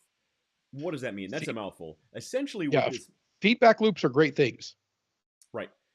Right. So essentially, what this means is the more people use it, the more valuable it becomes. It becomes a sort of a commodity. Think about Apple products, right? In high schools, a lot of students they only want iPhones. If a student has an Android, it's not really like the super cool thing. It might be in some circles, but in general, with like other circles, it's not. It's not going to be that cool new shoe. You gotta have the Nike Air Pump Pros or whatever they're called these days. I don't know. I'm just making up stuff. The Nike Plus. But if you only have like the Pumas, you're not in with that cool Nike Pump crowd. I'm again Yeah. making stuff up. I have no idea. Yeah, I don't know. I think between those two brands, I'd take Puma. I've got a wide foot, so Pumas runs narrow, so it doesn't really work for me. And I refuse to give Nike a single dollar of my money. So, uh, yeah, Essentially, this runs hand in hand with another one down the list. But create the network effect of brand power. Make it something that somebody wants your product specifically because it's your product. The more people use it, the more people want it. It's a supply and demand type of thing. And that's the first thing. And that comes along with being it goes into the marketing strategies we talked about for the last 4 years. It goes into the branding strategies we've talked about for the last 4 years. The social media strategies we've talked about for the last 4 years. Building your audience, building loyalty within that audience. If you actually utilize these things to take advantage of this network effect, that is the first big way to become to corner the market and become the name in the market for your product or service. You look confused there for a second. I thought I heard a mixer starting. You were talking about greens and protein, and she had to mix up a shake. With some West hot shot of protein. A hot shot of West protein. It's. I'm telling you, I actually tried to buy hotshotnutrition.com and it was taken. So that would have been pretty cool. But so that's number 1. Number 2 is achieve cost advantage. Achieve the cost advantage. If you can provide your product or service with a significantly lower cost than competitors, you'll gain the cost advantage. I don't actually totally agree with this one. This might have been. There we go. This is the one that I wanted to call your ass out on. This can be achieved through. As soon as I read it, I was like, David's gonna pick that one. This can be achieved. Dave's gonna pick that one apart. Yeah. Economies of scale. Better supply chain management or proprietary technologies. So yes and no. So I'm all for the cost part of it. Right. you have control of your cost. When you're talking about going to market and you're trying to find that price equilibrium, the price that you need and the price that the public is willing to pay, Right. and where that meets, that's called the price equilibrium. Just I don't think we've ever covered that before, but that is what that's called. You have control of your cost. That's what you have. That's what you have control of. There are some companies that are hardcore cost plus. Those are companies that struggle. Those are companies that struggle quite a bit. They don't let the market decide. People begrudgingly buy, and when they can find alternatives, they find them. So controlling your own costs, right, that's acceptable. Trying to be the low cost to the subscriber, the end user, the customer, the agent, whatever it is on the right hand side of the equation, that is where, to me, it starts to fall apart, because it depends on who you are, where you've positioned, what's your target audience. Right. There's a lot of things there that I say niet, nine. So, right. No. So this actually is where a lot of things can be misunderstood. When I wrote this, I wasn't necessarily talking about a race to the bottom. I might have been slightly drunk. I don't know. I wasn't talking about a race to the bottom. I was talking about reducing your own costs. And you mentioned, I forget the phrase you used, but essentially the ratio of cost to profit margin, right?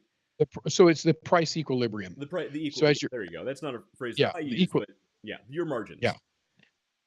Yeah. Well, it's basically the price that you put it on the market. So you'll see things go out on the market at a high price, and then if the buyer's not buying, that angle's going this way and the buyers are down here, you'll start to see that price come down and the buyers go up, and up. And then once you have a line across, you circle that spot where those two lines intersect. That is called the price equilibrium.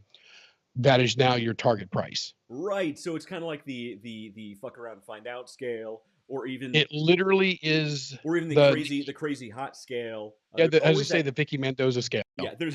There's always that. I remember her name. Spot.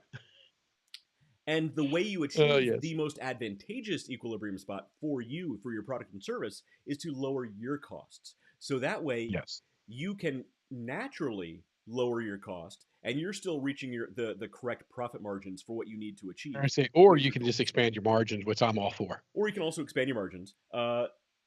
When I say this, there's definitely the caveat of don't be afraid to be expensive.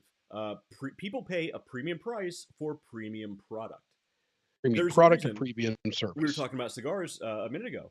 There's a reason why you go in and the premium cigars will be $30, $40, $50, $150, versus the cost saver cigar is around $10 maybe. But you get someone for $7. I mean, I've paid as much as $180 for one stick. Yeah. Jesus, I hope my wife is not watching right now. I know my current wife is watching. Kirsten, I've never paid that much for a cigar that you know of. So I haven't actually. But here's the thing: is when I go in and I buy a $10, $12 cigar, I see those $100, $150 cigars and I'm like, damn, that looks nice, but I don't buy it. But I'm not their target audience.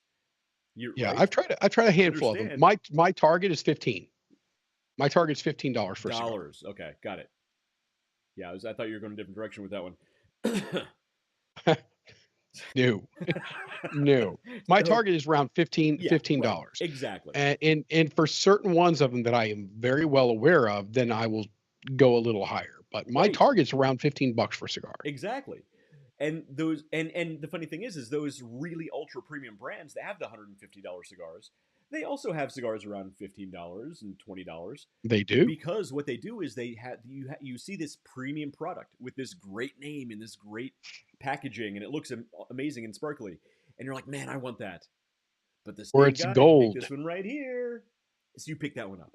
So don't be afraid to charge a premium price for your premium product. It's going to make you look that much better.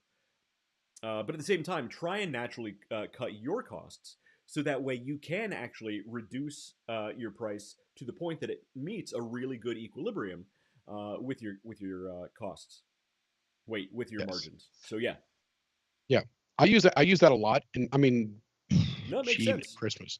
I talk all the time. I mean, quite a bit when I'm dealing with people about their equilibriums, their pricing equilibriums, and how we're able to expand that margin. Because if you can hit a price equilibrium that's up here, Hmm. and then all of a sudden where you had a 10 to 12 point margin, and I'm able to expand it to a 35 to 40% margin, and you can keep that same dollar amount, Right. or you can lower the dollar amount and still expand to a 30 to 45% margin. You're going to come in lower. You're a Hmm. better position in the market for a win, Right. and you're expanding your margins. There's nothing but wins here. So it's Exactly. great. I And love being able to talk to, and I love getting the right people in the room for it, yeah. because some people are like, and then I get the right people in the room and they're like, show us how to do this. Right. Let's set Exactly. an appointment. Let's make this happen. So I yeah, I love it. mean, yeah, I could completely nerd out and talk about how this relates directly with something I'm developing right now, but I'm actually You pretty can't. happy about certain situations taking place right now that are really advantageous for margins right now. So good stuff. Good stuff all around. So that was number two. Number three is build brand power. This is the one that relates directly back to number one. A strong brand builds trust and customer loyalty, making it harder for competitors to lure customers away. Develop Yeah. developing a developing brand power by focusing on building a community around the products and services, and projecting a strong mission and values. So essentially, the more powerful you build your brand, the more solid and concrete you build your image, your message, your brand, your relationship with your customers, the more likely they are to stay with you. You don't want to just make a product, put it out there, and say bye. No, you want to build a relationship with your customers. And this is actually something I used to do with really big companies. I used to manage customer loyalty programs, because the whole point of marketing is not just putting information out there and hoping somebody absorbs it. It's about building a relationship, building a repertoire, building a two-way communication. Building a synergy between two different Ah, businesses. shit. All right. I got to remember you're drinking Kahula mixed, Kahlua, and I'm drinking Kahlua with the straight protein whiskey. shake. Yeah, exactly. I Yeah. chugged And it I'm drinking pretty. straight whiskey. So perhaps I shouldn't be driving you to drink so much with business mannerisms. No, this is yeah, this is great. I could drink this whole thing. That's like one sip of whatever you're drinking. So, Yeah. Well, I'm in a Blanton's right now. but you want to build that relationship with your customers, and that can happen through really good marketing, an actual loyalty program, a good email list that you can keep in touch with them, SMS list. There's a number of different ways, and we've talked about these things for 4 years now. But building a good brand, building a great relationship with your customers to identify with your brand, they are that much more likely to stay with you versus a competitor. Okay. And because I know my wife is probably watching and she's actually wanting to be on the show, I talked to you about this last week. Yeah, we need to. Um, well, I'm traveling the week after. I'm traveling next week. The week after, I'll just be getting back. So maybe then, Okay. but possibly the week after, because I think I'm home that entire week after that. So it might be 3 weeks from tonight. But one of the things I wanted to make sure that she understood, and she's going to need you to say this because, I'm her husband, so she doesn't listen to me. Yeah, I get it. All the husbands understand. Oh yeah, that's true. That's so true. Is that when you have in a role like her as a travel agent, is all of these the destinations, the services, that's not your brand. Mhm. You are your brand. That's it. So it's going to be about personal branding and personal positioning for a person like that. But I just wanted to throw it out there that way she can understand. Hey, there are things I'm not going to say all of our podcasts that are very useful, but in most of our podcasts we have at least 10 to 15 minutes of some pretty good content. The other hour and 15 minutes is spent drinking and making fun of stuff. That's true. Mainly fake scientific advantages using new forces. But yeah, Or breast so ice that's one of cream. the things. It happens. Yeah. Oh, Jesus. But no, in a few weeks, it's one of the things we want to talk about is like a person in that position of it's your own personal branding That's that it. comes into play for something along those lines. And just because it is your own personal branding doesn't mean that the tools and tips and stuff that we give you can't apply to you. And they just mean that they apply to you even more intimately than they do, say, a business Yeah, that's exactly it. or a So, product. Yeah. so you said the magic words, personal brand. So number three Yeah. is build brand power.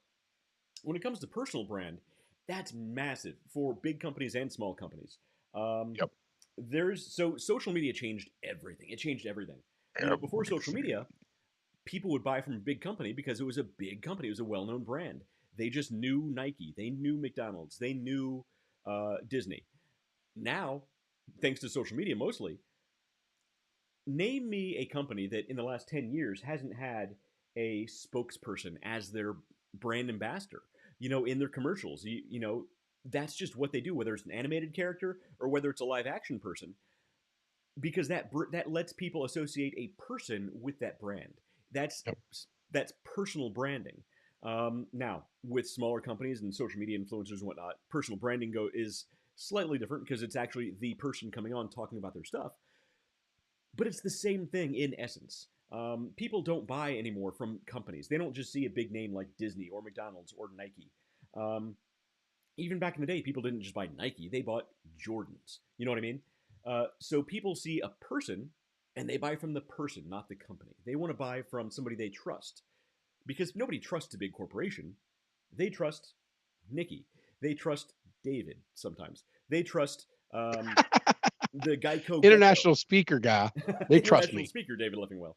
They trust the Geico International speaker. Gecko because he has a funny accent. They trust a personal brand, and especially if you're trying to build something yourself, you need to tell your story. A lot of we could actually do a whole podcast series on this, on the idea that smaller companies that are starting out, they'll actually document. They'll actually hire somebody to go in and record all the stuff happening in the office, behind the scenes, and they'll actually document their day to day, what's happening in the factory, what Joe the graphic designer is doing, what Sally the floor manager is doing back there, packing boxes or whatever. Um, so building the personal brand, letting people relate what they're buying with a person with a face, somebody they can actually trust, versus a big nameless, faceless corporation. Uh, you really got to do that. You really got to put yourself out there as far as building the personal brand. So that you're right. That's very important. It is and for a position like where she is in travel and whatnot, it's something that she needs to worry about more than Mm-hmm.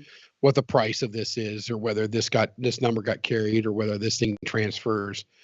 That personal brand is going to be very powerful. Oh yeah. And that, I mean, I could, for a travel agent. Oh my gosh, I could, just off the top of my head, I could come up with 100 different topic ideas for content that could oh just be yeah, recycled, every 100 of them, just over and over and over again, yeah, and they would be gold. yeah, So yeah. You can do 52. You can plan a whole year out. At 52, you can plan an entire year out. You can look at the cycle and the schedule of what's coming in, what's going out, when this person drops this, when this person drops that, and just take some things, just some minor tweaking on it, and you could put together quite a weekly oh, presence it'd be as a so easy. drop, and then every so often you can have a live thing and so on. I mean, there's a lot of things to do from a social media aspect, because I'll tell you, if I had the ability for even my business I mean, we have a travel agency, but they just try to make us do it all on a computer, which is a freaking nightmare, useless waste of my time.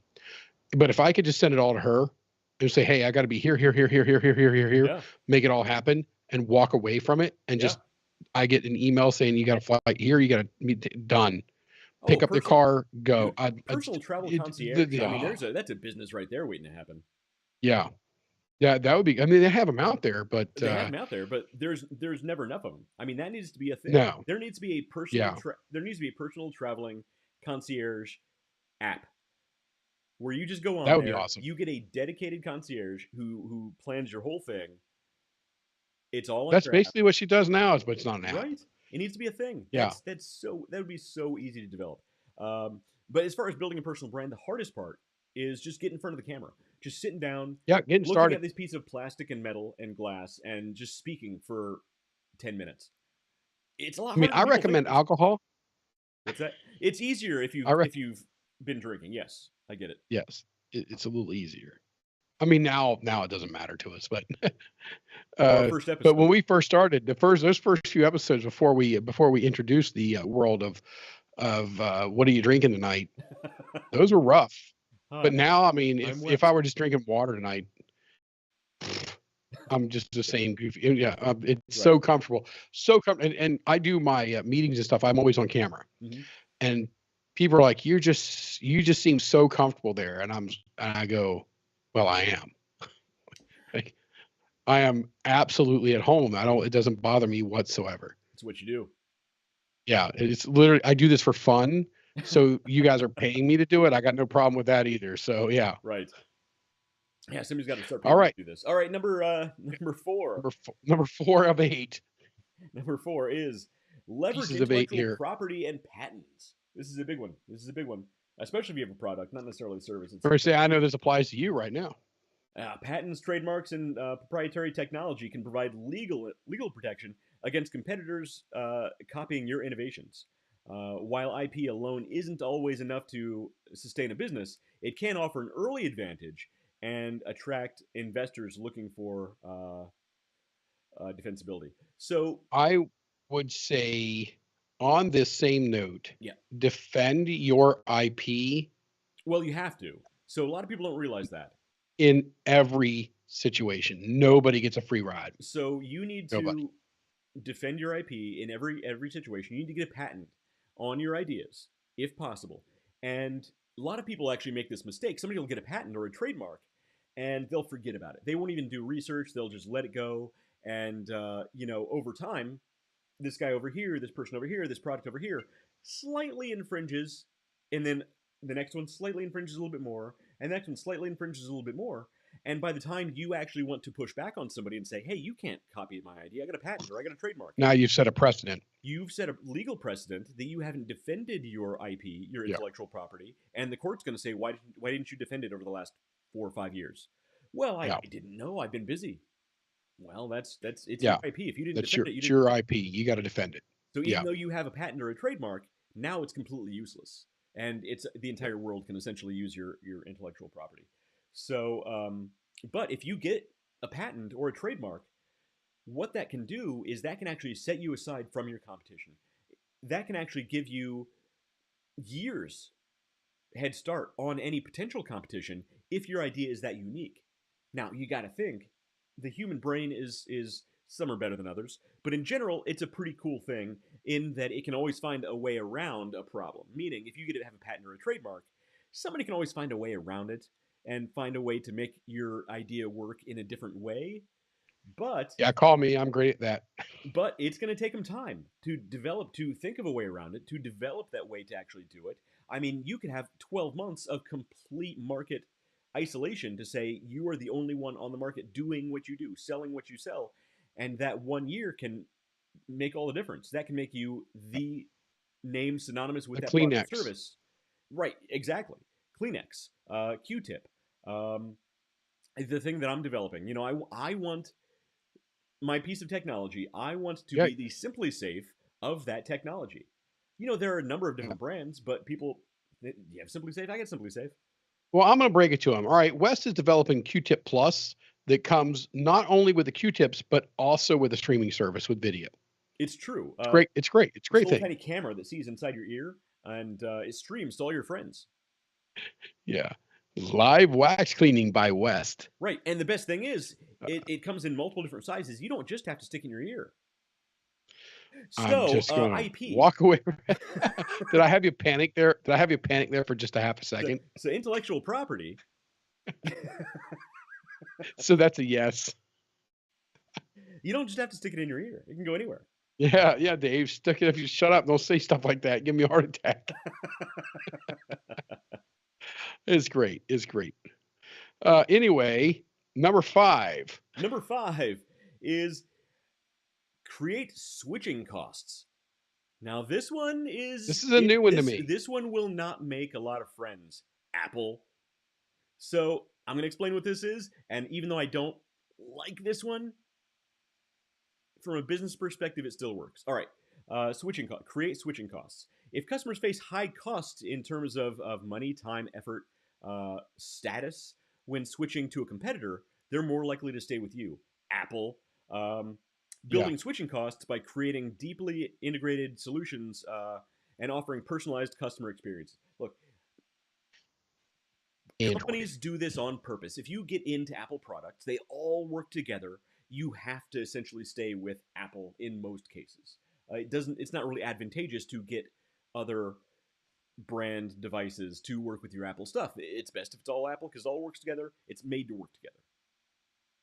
Yeah. I can tell you that they do it to people who don't have Apple as well.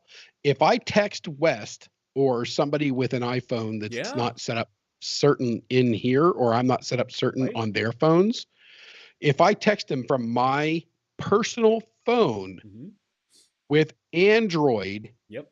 because it's better in every single freaking way, It's debatable. um, it's not debatable. It's we spank you 7 ways a Sunday. I like. 4 years ago, Samsung had a 108 megapixel camera. They Even also has cell phones Samsung that they cannot. don't let on airplanes. David, let's not talk about Samsung. Well, that was the Note 7, and we got through that. Um, I had that phone. I had two of them. But if I text you from this phone and you reply, it goes to my work phone. Yeah. Well, another thing. So Apple recently just got sued. I forget which state. I think it was an actual state that sued Apple. Um, because of the iMessage blue bubble was Ah, proprietary to people using Apple's iMessage. And if you were texting somebody on an Android, they got the green. You got the green bubble from them. And remember, we talked about earlier, kids in high school having iPhones. It was actually yeah, causing some bullying issues where some kids were texting with green bubbles and some kids were texting with blue bubbles, and it was causing some actual bullying issues yeah. in schools. I'm And sorry your parents can't afford really good phones, so they got you an iPhone instead. I so mean, the I forget phones that which. I look at, they cost more than iPhones. I think it was an actual state that sued Apple to make the iMessage blue bubble technology available to Androids, and I think it is now, in some cases. But I don't know. I really that don't was a care what thing. color the bubble is. I just care about the I don't text care either. message.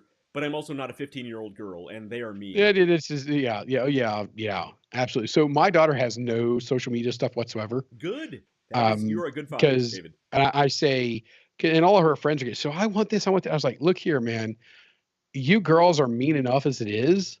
Put you on social media and you're at another freaking level, man. It's just not worth it. Just stay away from that stuff. But I just ordered my new iPhone for work Yeah. Okay. today. And the only reason I did was because it now has a USB-C port on it, and I can stop carrying that stupid ass Well, lightning cable I've around with me. I've I've literally never said this in my life, but you can thank the EU for that. I The know. EU actually did Yeah, something great, and they sued Apple yeah. It doesn't because of the happen lightning often. cable. Yeah. Yeah. EU is not known for doing actually good things, but That's one of them. this case is something they got right. Yeah. So good for you. Now I get to stop carrying that stupid, and I don't carry a charging plug with me. Oh shit, I was supposed to buy a charging and a universal adapter. Anyway, I don't carry the little plug to put in the wall. I just because hotels should have USB ports by now. They have And I USB go into ports some and of them. USB-C ports, which is a pain in the ass because Apple, the cable they still provide, has the USB-C to USB-C. They don't provide you with the USB-C to USB, which is a pain in the The ass. Now USB-A, yeah. right, so now you either got to buy it. It's don't get me started. Apple still found a way to sell you more dongles and junk because they're bitch. Did you They use the word dongle and dongle. junk in the same sentence? Whoever came up with the term dongle, you Oh, know for a yes. fact they came up with that just to say now for the rest of time people are gonna have to use the word People are going to dongle, have to use the word dongle. and they're laughing their little nerdy asses off. And they're watching right now. It's one of the people that are watching right now. There's like he said dongle He said dongle. and junk Well, in the hopefully same they have to drink sentence. every time we say dongle because they are Yes. probably hammered by Drink. I mean, that would be a great game. Every time you say dongle, you drink. now. that should Ooh. just be a natural rule. Anyway, doesn't matter where you are in what context. You should always have to take Yeah. a drink every time anyone says This dongle. is I can just see a Catholic priest up there going, I had to have a dongle for my oh shit. Taking a shot Like of we should all be legally required to carry flasks. Just in Passover case wine. What drinks. is it they do? The not Sacrament? Passover, The sacrament. I don't know what that is.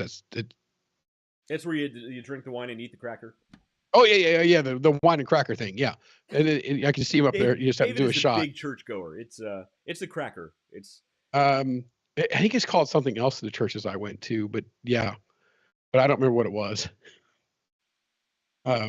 Yeah, but the wine and the cracker thing. the wine and crackers. I like wine. It's nice if you dip the cracker in the wine. They love that especially at Catholic church. You dip the cracker in the wine, a little nibble. Whatever you do, whenever you drink the wine, don't straight, swish and straight look at him like, do you have any cheese? Oh my gosh, I'm gonna get in next trouble time I'm in, we're going to church, bud. I'm gonna get in trouble on Sunday. I know it. Pardon me. Do you have any Grey Poupon? When you go up to get the wine, just swish and spit, and then ask for some cheese. Spit it back in the cup. You're going to hell. I'll say a Hail Mary. How many Hail Marys is that? We're all like going 7, right? All right. All right.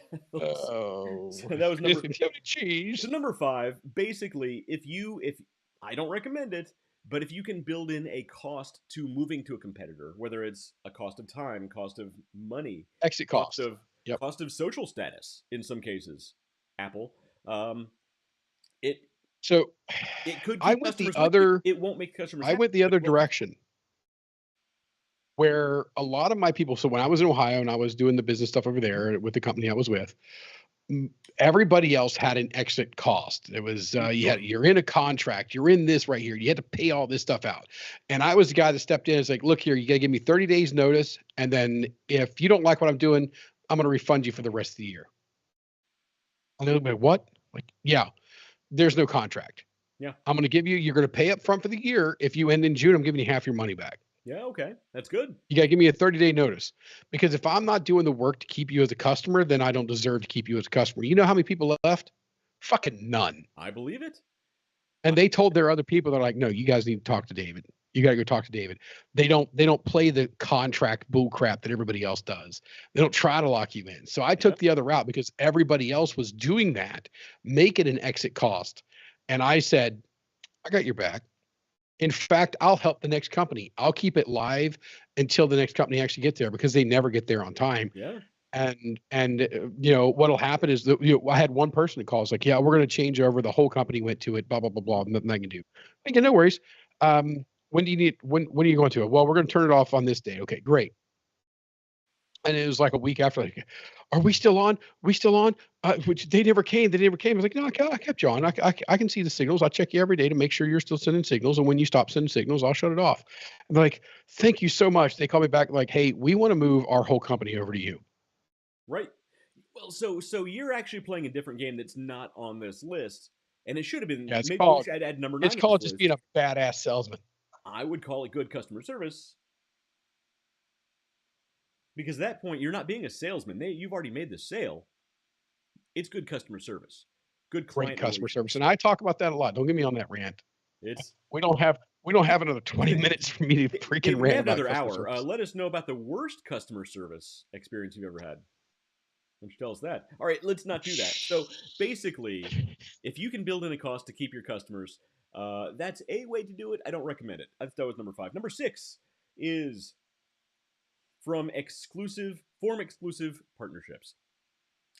So, strategic partnerships with key suppliers, distributors, and industry influencers can create unique advantages. That's me. Exclusive partnerships that give you access to proprietary technologies, distribution channels, and customer bases that competitors cannot easily replace. That is insanely valuable, and I speak from personal experience. If you can find somebody who can get you access to technology or information or insider information that you don't have otherwise, I mean, that gives you can get you head and shoulders above literally everyone else in the entire world. If you can get access to proprietary technology, that's one thing. If you can get access to exclusive information of technology, trends, customer bases, man, these can open doors for you that you couldn't imagine before. And it's something that likely your customers don't have access to as well. Because if you're getting this special treatment, either your competitor is not getting that treatment, or maybe they are, or they're trying to, and at least you know where your competition is at that point because you already have access to those things. So if you can find somebody who can open those doors for you and get you access to those things, I mean, honestly, that's your best friend right there.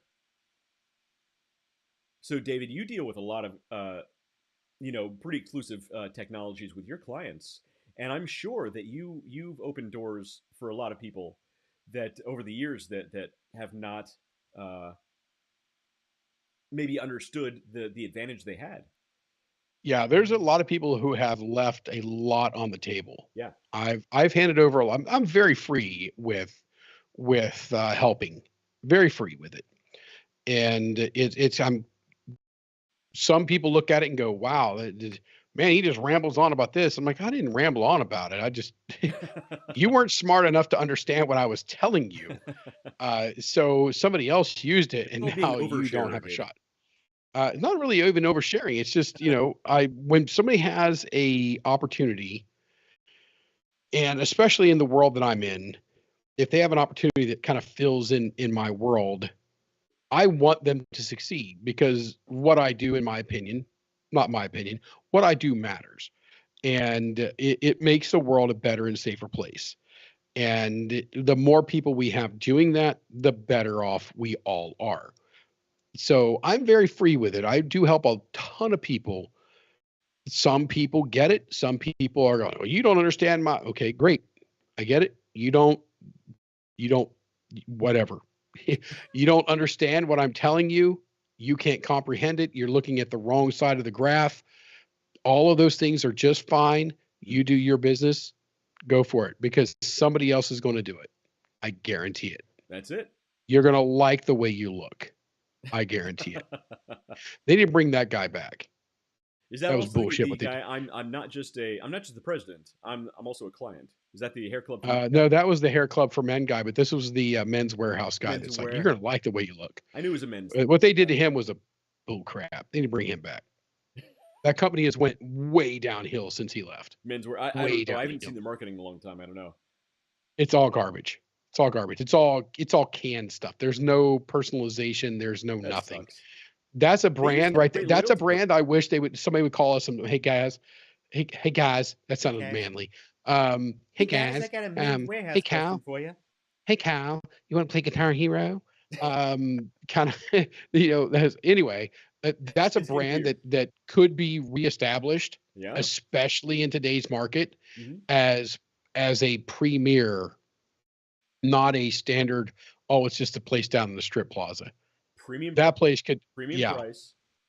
Yes, premium service. And premium, you're gonna like the way you look. I guarantee it. A number of suits from Men's Warehouse, and they used to have a great loyalty program. In fact, I emulated part of their loyalty program, the way it was executed anyway, for one of the big companies that I worked for, because it was just designed that well. It was really well. Certain things you come across in life, they're just so great. You're just like, got a copy. Yes. Yeah. Yes. Yeah, I didn't rip them off, but I basically mimicked some of the functionality. But yeah, it was a great place. They had great product. They had great service. Every time I went in there, to buy a suit, it was all, custom tailored. They were all really nice, polite. They knew their stuff. It's a shame. Remember Julie? Yeah. Remember Julie over at JCPenney at the Tuttle Mall? What? No, I don't. Oh, dude. I remember Julie. So this was back. This was okay. Julie was this little Asian lady over there. Okay. And she worked in the men's department. And I got sent there by one of the guys in the masonry world. Okay. And they're like, "Go, trust me." I'm like, "We're in the JCPenney." So I go over there, and she's like, "Oh, you've come." And she's telling me about she's telling me about what I want. And she's this. That's kind of what you I pay for it. I paid for it. Yeah. And she's like, "I'll give it back to you next week." So I didn't even leave the store. I left the store with nothing. Yeah. I come in the next week and I put the suit on. She's got it tailored, hemmed, cuffed, everything perfect. And I'm like, yes, I'll take two more. That's awesome. I'll take two more. And you remember but she was great. And I remember Julie. Yeah. I remember she was at JCPenney, but once the new guy took over, that CEO that really screwed the pooch for them, that's a terrible saying, by the way. Now that I think about it, that's not. It's not good. And and he should have never done that. As a CEO, he was just I think that's absolute illegal in garbage. I don't most remember his name. states. Yeah. Yeah. I don't remember his name. He deserves to be dragged through the mud. What he did to that company. But when he did that, and they removed most of the people out of the departments, he was one of the people that gone and that left, and I never went back. Right. No, I went there because of Julie. Yeah, and the funny thing is, you still remember Julie. Like that's I still not remember necessarily the Julie. rest of the story. You remember that experience. Yeah. I could care less about the rest of that store. I don't know what else is there. I don't know any other section, any other department. I couldn't tell you where any other department is, but I know how to get into that mall and into where Julie was because she took care. I bought 2 tuxedos from her, and I bought at least 3 suits from her. Yeah. It Yeah, was that's it awesome. was it's And you know great. what? I'm sure wherever she is, she's Oh, doing she the was same thing awesome. now. Yeah, I hope so. And if I find her, that's where I'm going back to. We need to use our stock Our unlock stalking contacts. skills to find Yeah. Julie from Where's JC. Julie? Julie from JCPenney. Where are you? Let's make it happen. All right. So that was number 6. Form exclusive partnerships. Highly recommended. I mean, those are relationships, partnerships you cannot replace under any circumstances, and I guarantee your competitors will have a hard time replicating that. Number 7, Absolutely. develop data advantage. Develop a data advantage. Terrible way to write that, but you get the idea. Companies that accumulate and analyze proprietary data gain a competitive advantage. Collect unique data sets and use them to offer high value services and create valuable yada yada yada. So basically, collect as much data from your customers as you can, and then use it to build that relationship that we talked about earlier, right? So Yeah, I'm glad you went with the yada yada yada. Even my brain was flashing over on that. so Like, in my past wait a life, minute, I can't keep up with all this. I've worked on loyalty programs for really big companies, and the lifeblood of a loyalty program is data, right? Um, Facebook, Google, Amazon, they live on data. Yeah, Um, yeah, Facebook, their money is data. right. Don't now. I'm not saying collect data to be like intrusive. Don't sell the data under any circumstances. If your company collects data, do not be one of those companies that sells data. Don't be a parasite. Don't do it. I refuse to ever work for a company that sells and buys data. I won't do it. But if you have a company or product or service, collect customer data through surveys, through you know, if you're in an area where it's legal, collect cookie data from a website. I love cookies. Also, they're delicious. Um, I want a just cookie. uh, email lists. Make sure you get as much information. Find out, when their birthday is. Send them a birthday message. Build the relationships, but use that data to build that relationship, to understand who your customer is, not just demographics, but psychographics, how they think, why they think. Why did they buy your product in the first place? Why do they love your product? Why do they hate your product or your service? And then build that relationship off of that. Data is your very best friend. Go ahead. So you brought up psychographics, and I don't know if I think you did it because you knew I was going to latch on to that. I didn't. I just love data. I'm a nerd. Well, I mean, so there's tons of businesses out there. I work for a rather, I'm gonna call it a mid-sized company, and Mid. we're You're just a we're quaint breaking little into 3 mid-sized company. companies, and No big we're deal. still going to be Fortune 500 or Fortune 50 companies. Anyway, um, the the people, it's so easy to get lost in the geographics Mhm. where and the demographics of who Mhm. that if I were to go and ask our marketing department about the psychographics, like they're going to give me the geographics, done. Demographics, done. But if I went to ask them about the psychographics, I honestly don't think they have a clue. They wouldn't even know what that means. They wouldn't even know. And to me, it's the most powerful tool in the Absolutely. toolbox. I think psychographics are more valuable than demographics. I would absolutely 100% agree. Right, because 100% agree. traditional demographics, you look back 20 years ago, okay, your traditional The 18 to demographic, 45. 18 to 45, these broad brush strokes. You understood basically who somebody was based on their race, age, and where they lived in the country. Now, it's a completely different world. I mean, understanding somebody's actions and motives and desires and fears about products or services is a completely different ball game than it was even 10 years Yeah. ago. I mean, the Yep. world's changing so fast. The way people think about things is changing so fast. You must understand the mind of your customer. Your I hate to use the word customer. Your partner in this whole thing Yeah. is really who It's it okay. is. Customer's fine. Customer. You need to understand Yeah. actually It's okay. who they are, not just who they are. Yeah. So the questions to kind of tie this all together, just so everybody can follow along at home. For those of you in Rio Linda, um, Thanks, Rush. the geographics is where, the demographics is who, but the psychographics gives us the why. Why are people buying? Why is this person doing this? Right. Why is this? And the why is always more important and more easy. If you focus on the why, the rest of the stuff almost doesn't. Yeah. There are some geographic differences that you can take into account. There are some demographic age ranges, male, female, some generalities that you could take into account.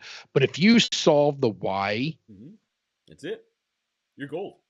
it's lights out. And here's what's even more important. Here's what's more important for the people who watch us, which is, I don't think the big guys are watching, although they should. They should. They really, really should. They're not doing it. So the small people, you're trying to start your business and create your brand, having your brand identity and all these things. And if you are focused on the why Mm-hmm. and you solve the why, you are going to create that relationship that we talked about. That's the also important relationship. That relationship is going to be bonded almost immediately. Yep. It's going to be galvanized almost immediately.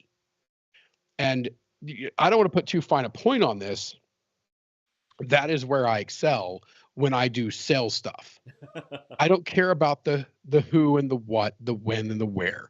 I care about the why. That's it. And I go in, solve the why, and the relationship is right then and there. It is almost instantaneous.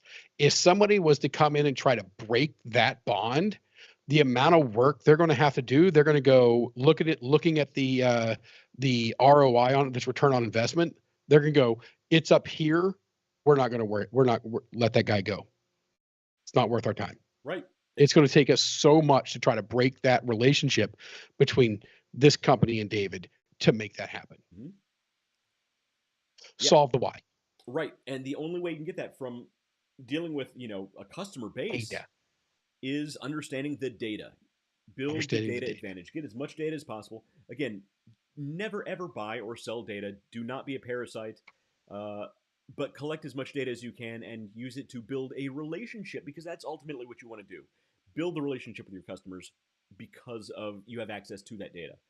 So that's number 7. Number 8, the last one on the list, is navigate regulatory barriers. This is the exciting one that everybody waits for. I know you're all waiting for this one. In some industries, regulatory approval creates significant entry barriers. Once you've secured regulatory approval, it becomes difficult for new competitors to enter the market quickly.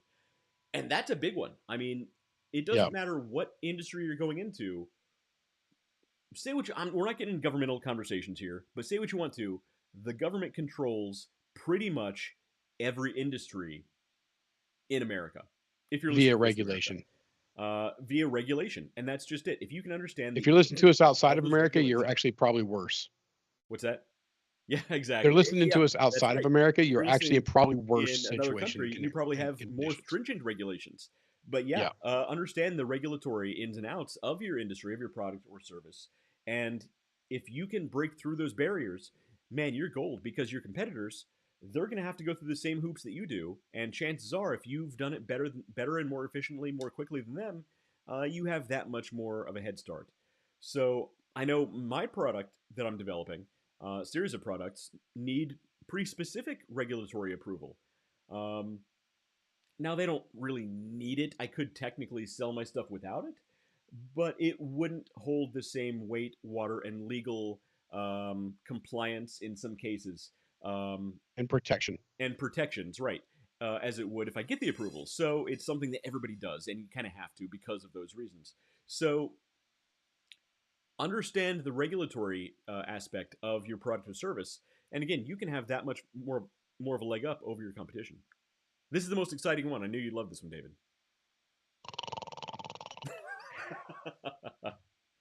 I should Actually, end yeah, with, because I know what with you're a data. doing. It is a very important thing, and those barriers to entry and barriers to exit. That's two things that we talked about in this series of 8.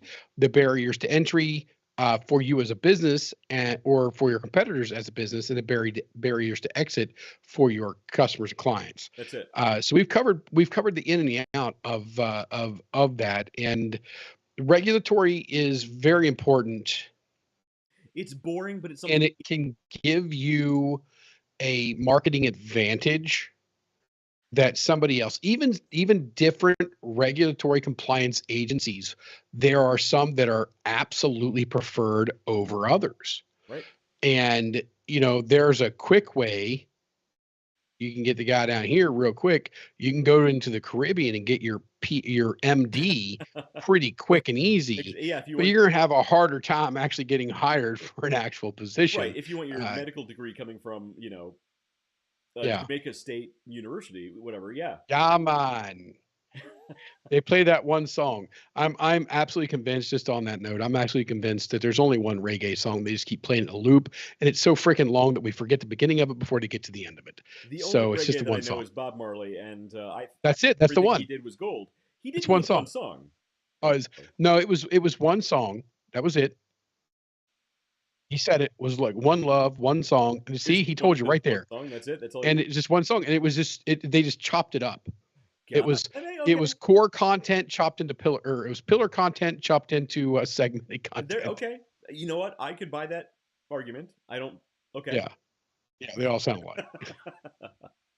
Yeah, like new country music. It's all just one song. There you go. Garbage. Close enough. That's about how I feel about country music. So, Yeah. but those were the eight strategies to outsmart your competitors. On the Ocho.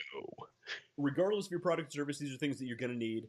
But the more competitive your niche happens to be, the more important these are for you to be able to conquer.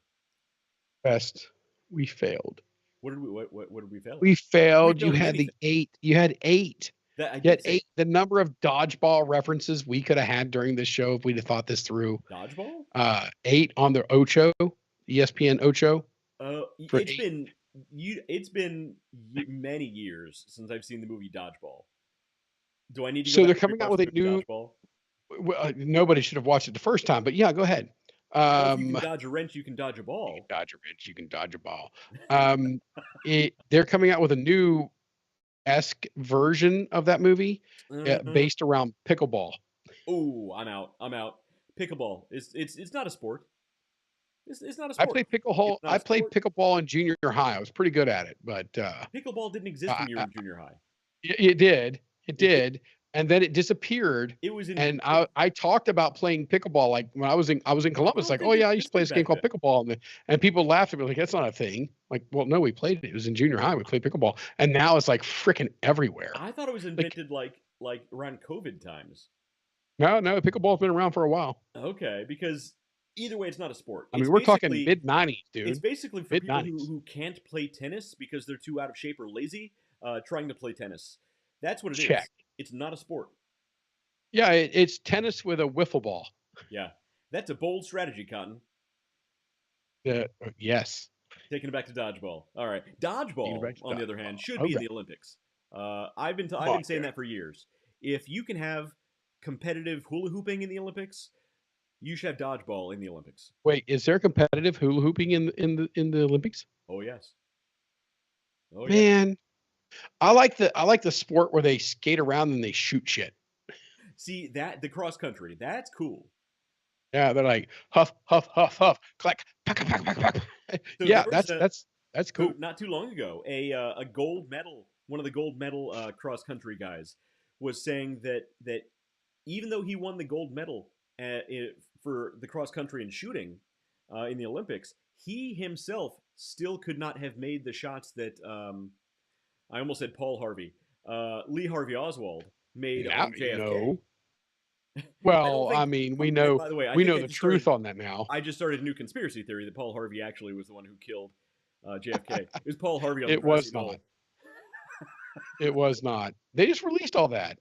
They It's just released Paul everything. Harvey on the grassy knoll, and now you know the rest of the The rest story, of the story. bitches. Come on, man. We can't besmirch the good name of Paul Harvey. That'd be I like would trying to never. besmirch the good name of Bob Ross. Come on, man. We It's can't do true. that. It's true.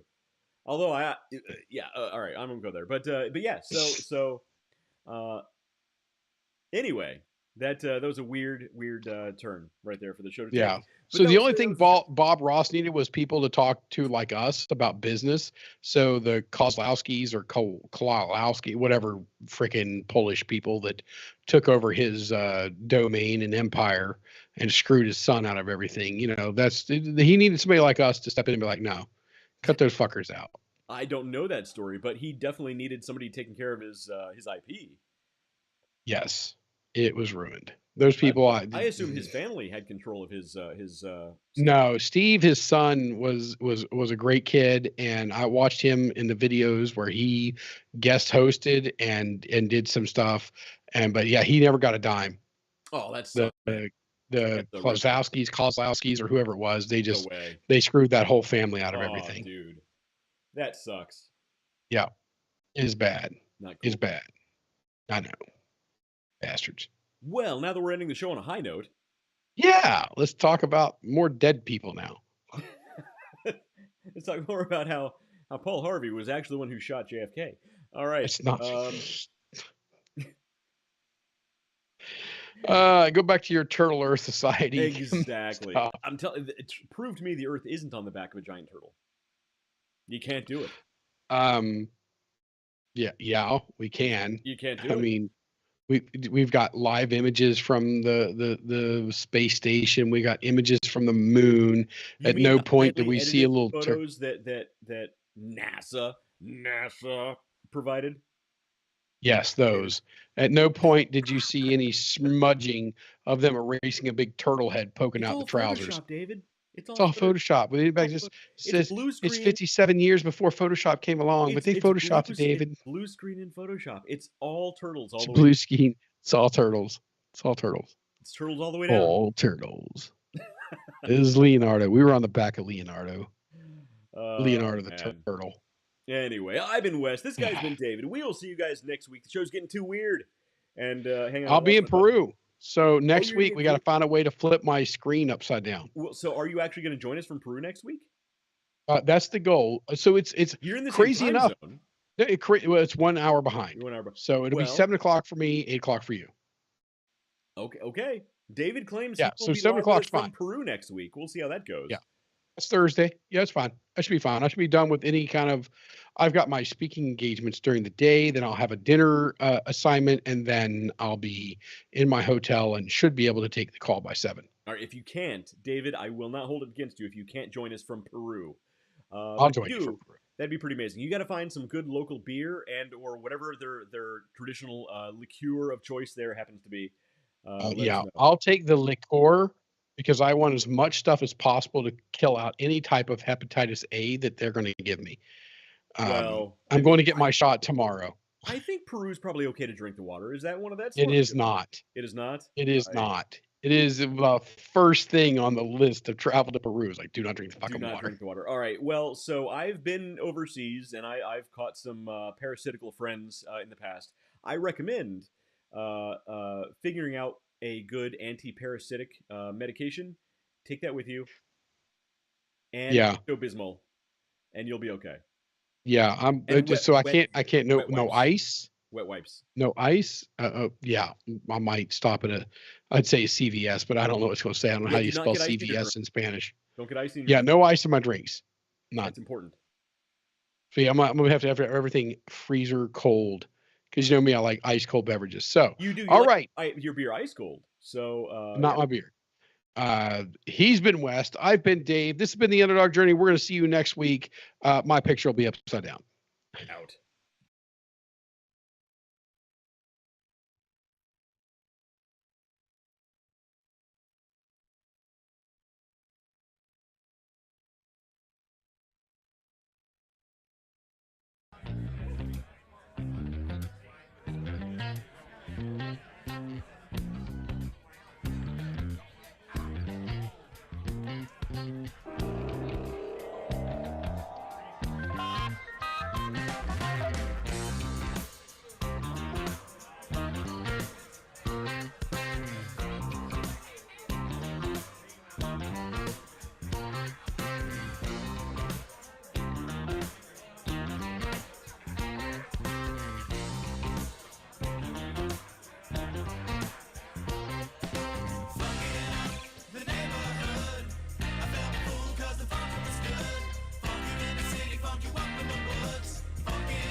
Basically infatuated with the in-between, the ups and downs, the curves and the rounds. I bring it to your city or your hometown. I go back in time when the feeling was fine, when funkin' was legal and it wasn't a crime.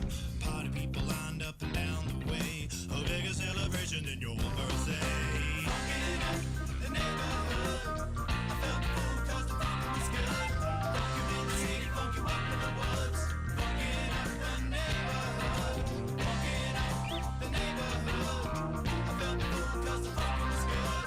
Funkin' in the city, funk you up in the woods. Funkin' up the neighborhood.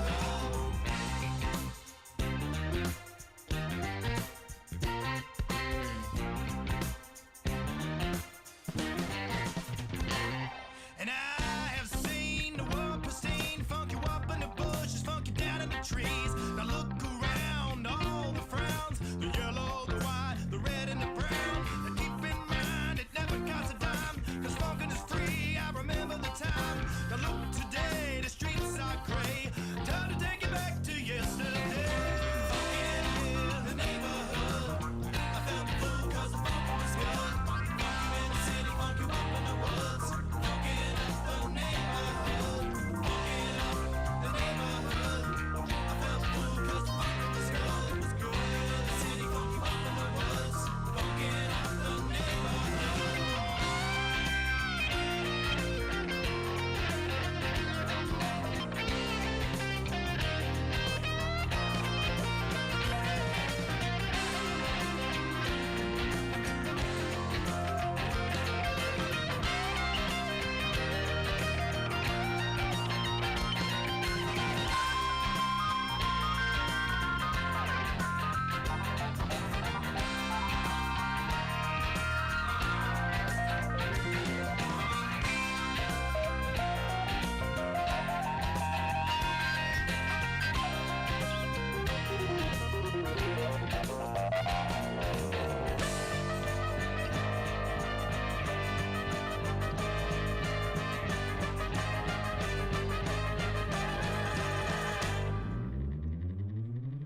Funkin' up the neighborhood, I felt full 'cause the funkin' was good. Funk you in the city, funk you up in the woods. Funkin' up the neighborhood, funkin' up the neighborhood. I felt full 'cause the funkin' was good. Funk you in the city, funk you up in the woods. Funkin' up the neighborhood.